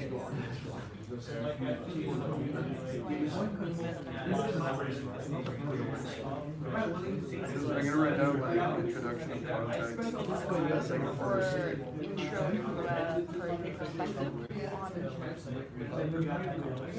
Even if it is like what I found when I was watching those like series is that like last week I was like believe what they want to believe. You know what I'm saying? Like yeah, if it goes against like what you Okay. like if they say like or yeah, like with the seatbelt stuff, like if you like people like die all the time. so we have to show them that they've People, like, accepted similar risks I don't in believe the you. past. Yeah, you can just say I don't believe you because like I yeah, exactly. I don't believe you.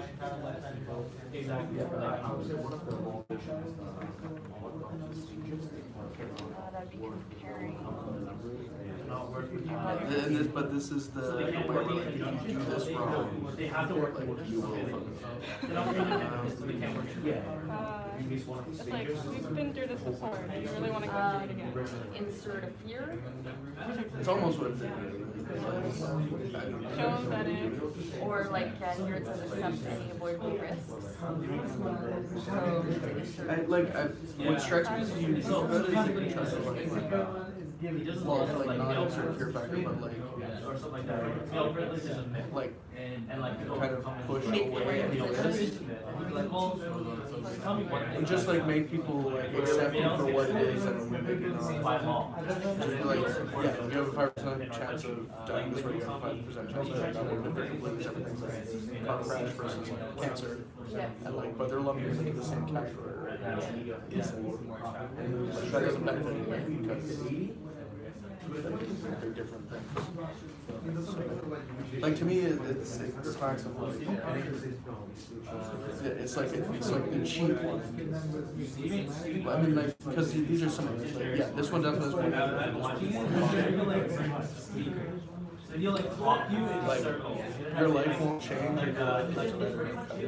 Why not? No, he's intelligent. It's pretty much the same thing as that. It's just because no one can like fight into the dream. So like, I think it was like saying, you know, like like build a wall. Question about like Choose a small risk or benefits disaster equals small risks strategy. where like a bigger percentage would be.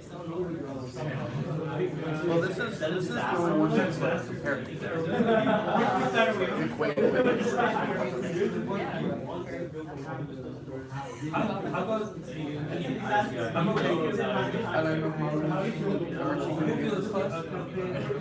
It's 3704. It's like 4 months of this paper. It's a little bit more sort of, it's a really good class.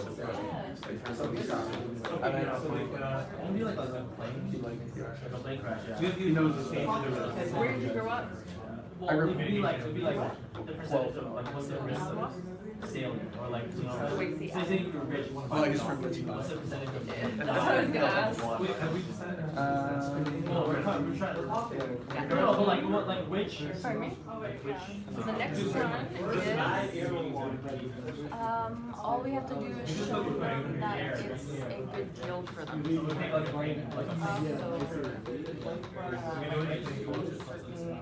Their own judgments. You was there to Okay. Also, like you're selling almost. Or numbers. Yeah, or like tempting with reward. Selling judgment. All we have to do is treat them nice. Okay, so let's just circle back here for a moment to make sure folks are on the right track. What is meant by the get the numbers right bit? What's that, like, tell me a bit more about what that strategy means. Yeah, Eric. So it's like this is the one phase in the entire thing where you're analyzing data. Good analysis will ideally give you a good result on this part of the process. Yeah, so if you look through the history of the field of risk communication, this is the first sort of viewpoint, right? That if we just do our job really well, if we figure out what's the best path forward for society, and we do that internally, we can just sort of say, okay, we're gonna have nuclear reactors, or we're not going to have nuclear reactors, or whatever the case may be. We'll get the decision right based on the technical data, and people will trust us to have made the right decision. How does this bump up against actual rationality in the world? How people actually think?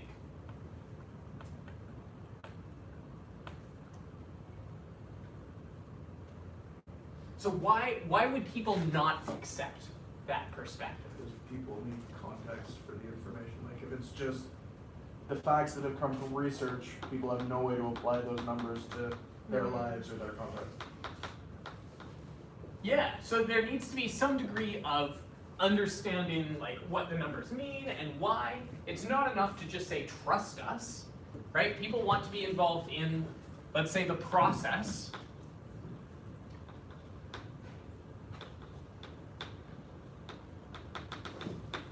Of decision making. I don't know why it was so hard for me to write process there, but process. They want to be engaged somewhere along the way. Not just, hey, trust us, we're doing the right thing. Okay, so then risk communication as a field of practice comes back and they say, okay, it's not just enough for us to get the numbers right. We're gonna actually have to talk to people about this stuff. We're gonna have to engage them. So we're gonna tell them the numbers. We're gonna say, okay, here's the risk of particular alternatives. Let's imagine that they were selling different ways you can get energy in the world. Here's the likelihood that you'll die from coal power. Here's the likelihood that you'll die from solar power. Here's the likelihood that you'll die from nuclear power. Ergo, you should make this decision. Why does the just tell them the numbers not work? Roger. Potential lack of understanding or education. Okay. Yeah, so the numbers might not mean anything.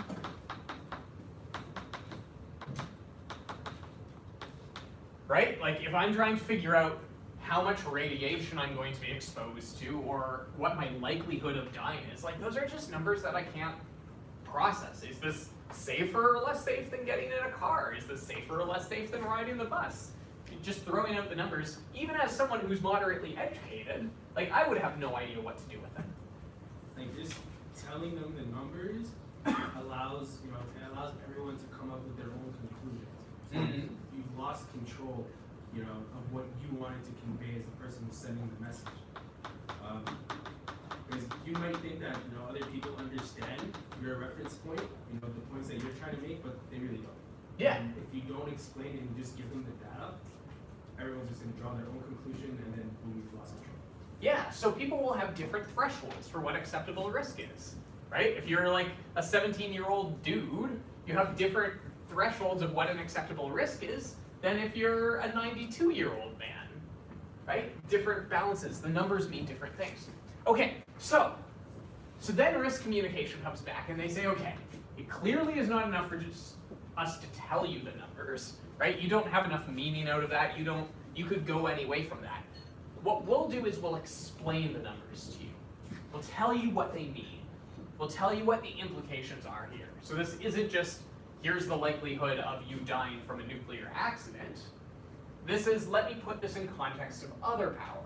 So yes, there's a risk of radiation from this, but make sure that you think about air pollution too from coal plants and yada, yada, yada. What's the limitation with the explaining? Isn't that good enough? Why do we need to do more than that? People kind of not really listen to things that they don't want to listen to. Okay. It's like if the explanation is like kind of gonna be kind of proving that it's like harmful for them, or it's like gonna reduce their benefits, they're generally gonna tend to ignore it. Yeah. So if the evidence is something they like, they'll say, great, these numbers are fantastic. But if they are predetermined that they're going to fall down on the other view, they're going to say, no, this is unreliable. Remember back to that experiment with extrasensory perception, where if it came out with the results you wanted, you said this is a great method, and if it came out with the results you didn't want, you said this is a garbage method? You make it conform to what you want. Yes? So come back, so like the first route we've done now, all have the same kind of problem where you're just relying on the data making sense to people and people being able to understand it, and it's kind of like the stereotype of, you know, some person in like a lab coat coming out and spewing a bunch of jargon that nobody understands and hoping that the public can be on that level. And then after this we start to introduce ways to make it more approachable. Yeah. I feel like those three are really at a core where the facts are important and you do need to have like good science, good methods, and good data. But then like as much or more work has to go into how you package and present it. Yes. Really good point, right? All of these levels are about, if we just get the numbers to the right people in the right way, it will make them make the right decision. And it turns out there's a lot more to it than that. Yes? In the process of explaining, like giving some credible references or past examples might help people to trust what you're explaining. Yeah. Yeah, so you might shore it up with different approaches to credibility and trust. Could be one way of overcoming this. So Eric's right. The next one does something distinctively different. What does the next level do? Why is 4 different than 3? Oscar. It compares to other Yeah. situations there. Yeah, other personal situations, right? It says, okay, you have to decide whether or not to accept this risk, but you went scuba diving with sharks. Like, that was way more risky. Why would you have any problem with this risk when you did that more risky thing, right? Why would you have a problem flying when you drove to the airport, right? If the airport was more dangerous than flying, why are you so irrational? So, why does this strategy run into limitations with people? Well, depending on the situation, but not everyone has the same experiences. Mm-hmm.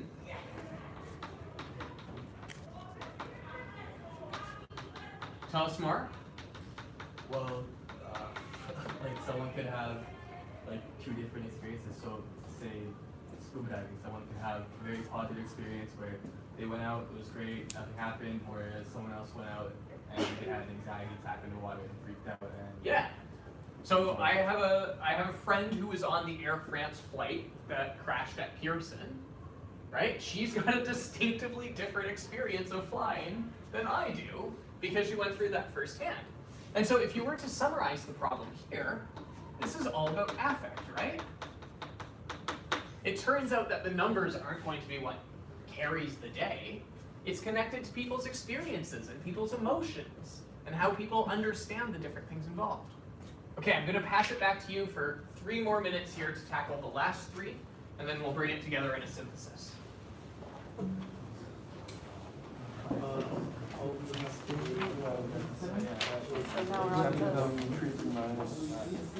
No, but you mean like the rest of the. So all we have to do is. Yeah. Yeah.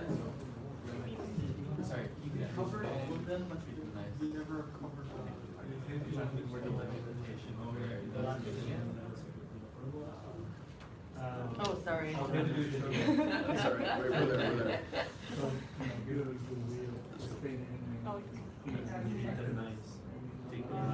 You can't read that. I try my best, but that's getting the context, the communication. See, the problem is if they reject it, then they don't understand it. It's good for them, it's attractive, then they will start rejecting the research. Oh, yeah, that's right. So you have to walk a careful line where, depending on the data you're presenting, you only sound a total asshole if you're like being overly suave. Yeah, the delivery, right? Yeah. Appropriate delivery of the content. If you know what somebody's looking for, you can just play with it. If you don't know, I feel like this one you're humanizing. One of the most problems is the framing effect in which homeowners make them representations of the same trade-offs are inconsistent with what they don't want. So like, basically, what yeah, basically. the way it's framed is so.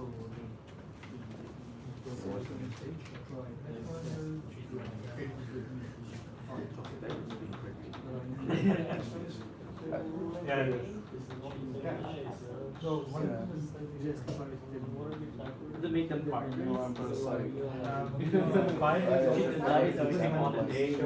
I'm like you and I think this is okay, but then the audience is like, yeah, but the company's paying you.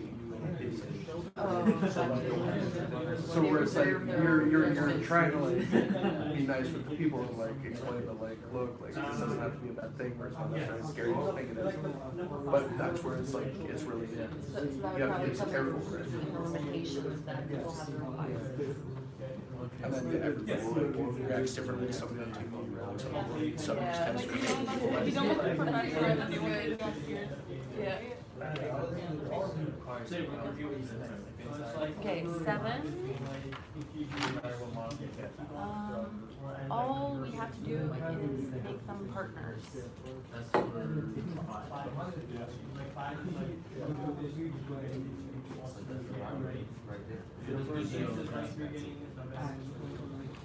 No, but like, more so. I think what makes this unique is it's the only one where you're kind of opening the door to like get the public involved. Like if you're worried about this, well, this is like we have a hotline you can call for work. We have a website. Get involved, right? Well, like the first 6 are just like you're talking to the people and you're telling them all the different information. This is the first one where people act on it themselves. Nice. Yeah, you're dealing with like human beings. Yeah, so you're basically like.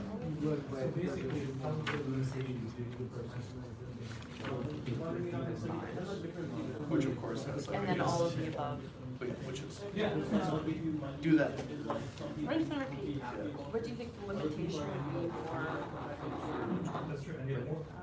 for catalog? All you have to do is make them partners. It's that, so what I think, what comes to mind for me is like, that you're not doing enough. Okay, let's do the last 3 here. The company, let's say, isn't doing Just to enough. bring some conclusion to this, and then we'll head out. The show a good deal. What's the 5th stage about? What makes the show them it's a good deal different from showing them the past actions? Yeah. So this is like about convincing them to take the risk. Okay. But to do that, is the cost benefits, cost benefit analysis. Okay. The benefits that they'll receive, compensation for the risk. So this is more than just explaining the numbers, framing the numbers in a digestible format. This is the part where you actually have to convince them to take that risk, and to do that, if someone's going to take a risk that may negatively affect them, you have to introduce positives. Yeah. To push them towards taking the risk. Yeah. I think like 5 plays well off 4, almost in a like carrot and stick way. Okay. Where like in point number 4, you're like, look, like these are all the semi-dangerous things you're already doing in your day-to-day life. Yeah. And then you go to 5 and it's like, but look at how your life could be better if you assume this risk, like the ones you're already doing. Mm-hmm. Osrin? I think the limitation could be like that not everyone has the same needs. Okay. So like, you can't really sell the same idea to everybody if they're looking for different things. Yeah, so I think you're right on the mark there, right? The problem came out actually in the initial CBA comment. Go back a couple of class sessions, and remember that no one actually uses cost-benefit analysis to make their decision. They just use cost-benefit analysis to justify it after the fact. And so your proof is in the pudding, per se, of why this strategy doesn't work. And that's true for the exact reason that Osrin brings up, right? Everyone's cost-benefit analysis would look different depending on their own circumstances. And so it's not particularly persuasive to say that I don't find this risk terribly frightening because yada, yada, yada. Someone else is going to do the math differently. Okay, so something distinctively different happens when you move to stage 6. Now we're getting into the more recent. This is like how the field of risk communication says nowadays that you should do this. What happens in stage 6? What makes stage 6 unique? I'll look to the back group here for a new voice. Tanner, do you want to leap in? No? No? Okay. Go for it. It's more of making them comfortable. Okay. Once you make them comfortable, there's a higher chance of people, believing or accepting what you say. Mm-hmm. It's going from like more of a statistical and like database like point of view to like they're playing off your emotions now. Yeah. From data to emotional. Yeah, so both of these are really good points. Both of you are linking it back to this affect piece, right? Stage 6 is saying, look, none of these work out because of bounded rationality. We're not making our decisions in this mathematical kind of way. And so instead of appealing to the math, appeal to emotions, make them comfortable, make it align with their experience. Why is this limited? Yes? May seem too good to be true. Introduces doubt. Okay. How does it seem too good to be true? So if the message or whatever they're trying to communicate is presented in a manner where it appeals to all of the person's emotions, hitting all of the right receptors, at some point an alarm is going to be raised. Okay, there's too much benefits and not enough off-putting over here.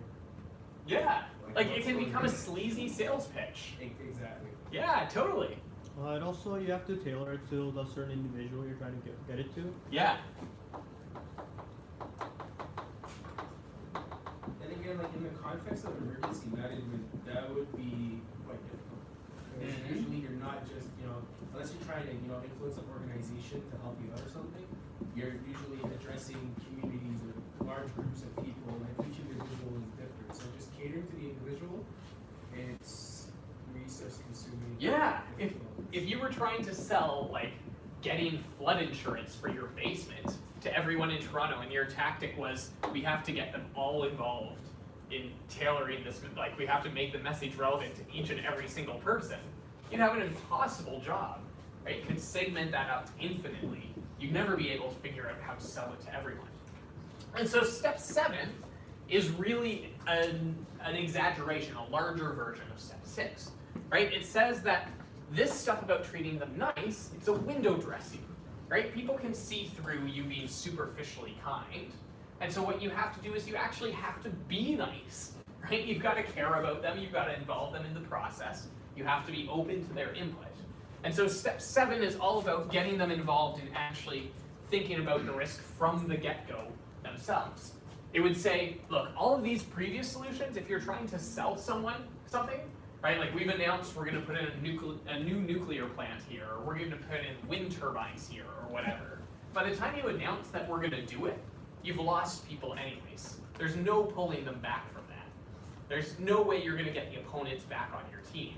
You have to have them engaged from the very, very beginning. And like going back to that flooding example where you said that if you try to cater to every individual in Toronto, it would be impossible. This is again like going back to where you cater to communities. Let's say we cater to a community that's, let's say by the Humber Valley. They're a low-lying community.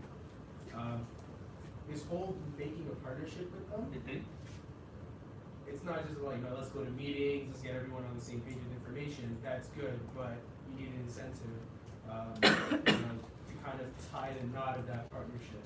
And then, like in the reading, they said either jobs or tax benefits or whatnot. But I guess in this case, it would more be like cash incentive. Super expensive to do. And there's a cost to everything. Yeah. So this brings a sort of bookend to what we've been talking about, right? We started out today talking about how you can miss easy stuff that's right in front of you, the gun on the dashboard. And we eventually went through that into applying it to emergency examples, and then finally saying that, look, even when emergencies you decide to be afraid of, that's not rational either. That combines a bunch of different factors. And so if you're going to try and sell people on preparedness, if you're going to try to get them to think more realistically about disasters, about which ones to actually be worried about, if you're going to try and engage them in community mitigation, you have to have a strategy that can work across these levels and not just in a single one of them. Risk communication is freaking hard. Super hard. We're also going to do something super difficult next week. Next week we start into expanding this a little bit more. We're going to make a transition from dealing with individual psychology to group psychology. We're going to start thinking about how organizations learn and behave. I believe that next week is the knowledge component of that. So make sure to do a couple of there were 2 chapters from that book to read. They're pretty accessible chapters. Try to at least get through the first, because in theory we're going to have the author and editor of the book coming in to join us via Skype for some conversation next week. So fingers crossed that that works out, and we'll see you then. Thanks for being here. Thanks for schlepping through the snow and being my in-person contingent. Please get home safe. We'll try our best. Tomorrow's class, so they don't say like they don't really do classes. Yeah, so if you're in my 3702 tomorrow, we're stuck waiting until 6 a.m. for them to decide whether it's on or off tomorrow. I will also keep my eye on the weather and try to make a decision earlier on as to what's going on. Basically, there are 3 options for class tomorrow. If the university cancels, take a freaking ski day and get out of here. If it's looking clear, we'll have class as per usual. And if the university is running but it's looking mucky, we'll probably do a similar setup to this where you can join by Skype if you want to. So, but stay tuned. Bright and early tomorrow, you'll find out. Oh, yeah. I will not be up at 6 a.m. to make a decision on today.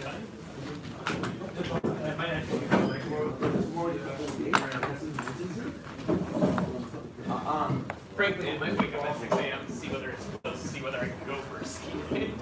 So that means we're gonna have to do this time. But we should probably we're gonna have to do it. Well, or should I cancel it? I don't think And make the second assignment 40%. I don't think it's a good idea either. It's easy.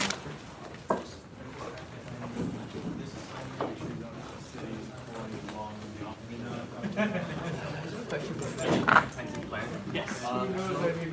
When we're talking about doing whatever, we're talking about specific risks, specific hazards for like the town. Yeah, doing like the mini hydro. Yeah. Yeah. So can we like refer to like say like refer to like a separate like document like specific plan? Yes.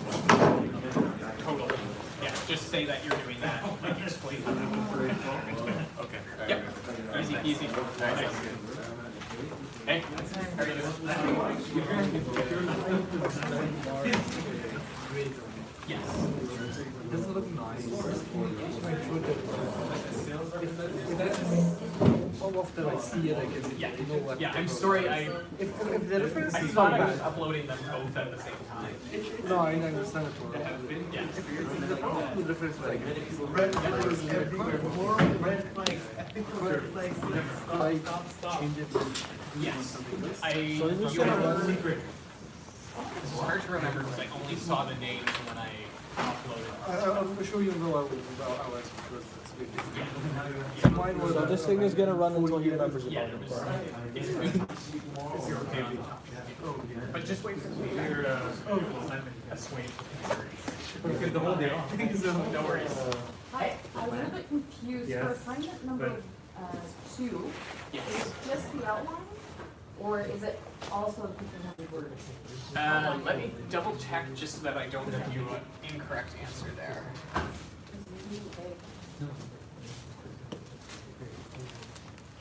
You wait, computer. Andy, thank you for powering my phone. No problem, you got it. If like, we go with Jordan's rep on Sundays, we're probably all coming to school tomorrow. I mean, like today, it's all the way up until 5 to decide that it was. To me, it sounds like,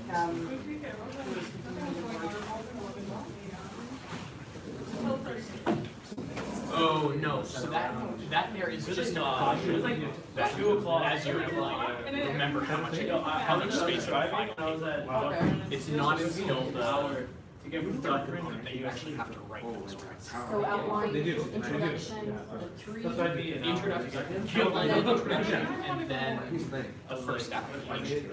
So no. You don't need to do the second one. So basically outline for introduction and first application. Yes. That's it. That's all. Oh, okay. Yes. That was a lot more. No, you're safe. Don't Okay. worry. Great, thank you. No problem.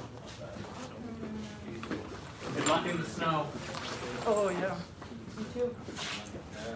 Remind me of your name. Zach. Zach. I was Sorry, actually sick for 3703 for the past 2 weeks because I had a nasty case of the flu. Oh no. So that was terrible. It's also why I requested the extension on this. Okay, cool. And then now I'm playing catch up. I caught up on all the readings. Yeah, it sucks when you get that early on in the semester. Yeah, it was like literally week 2, week 3, and then most of the professors decide to give assignments on week 4. Okay. So it's like, you know, Yeah, we're all trying to like give you a bit of time to get ready, but it all falls at the exact same time. and my immune system just didn't line up with it. So Yeah, I fair kind of enough. got the short end of the stick, but that's a student, right? But I'm glad you're feeling better. But then again, I mean, like, I feel great right you now. see, Yeah, that like, kind I'm of a lot also more like forgetting to a regular person. It's always amazing how good you feel after. Yeah, like it really makes you appreciate, you know, how good it actually is. For me, When Yeah. you're bedridden and you literally can't do or at least anything, somebody to it's, refer to me. Yep. it's terrible. Yeah, no kidding. No It's kidding. terrible. It's, I'm assuming you didn't ride your bike to school today. I did not bike today. I looked at the weather and. But you can refer So like, to it.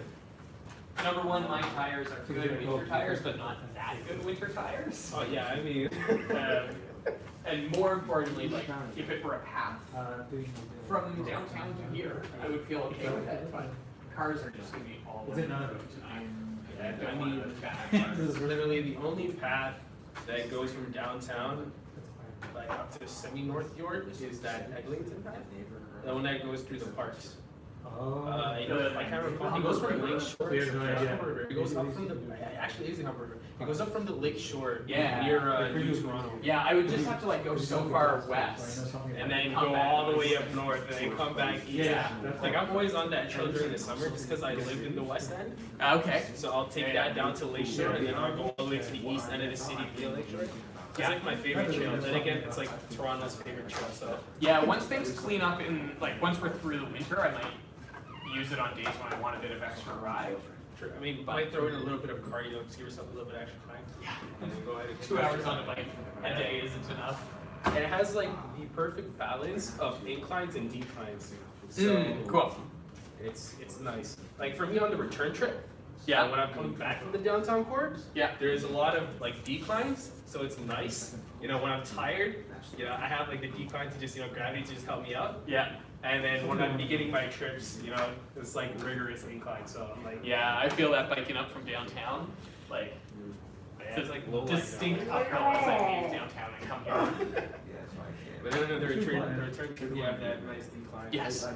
Yeah, usually it's more of a tailwind on the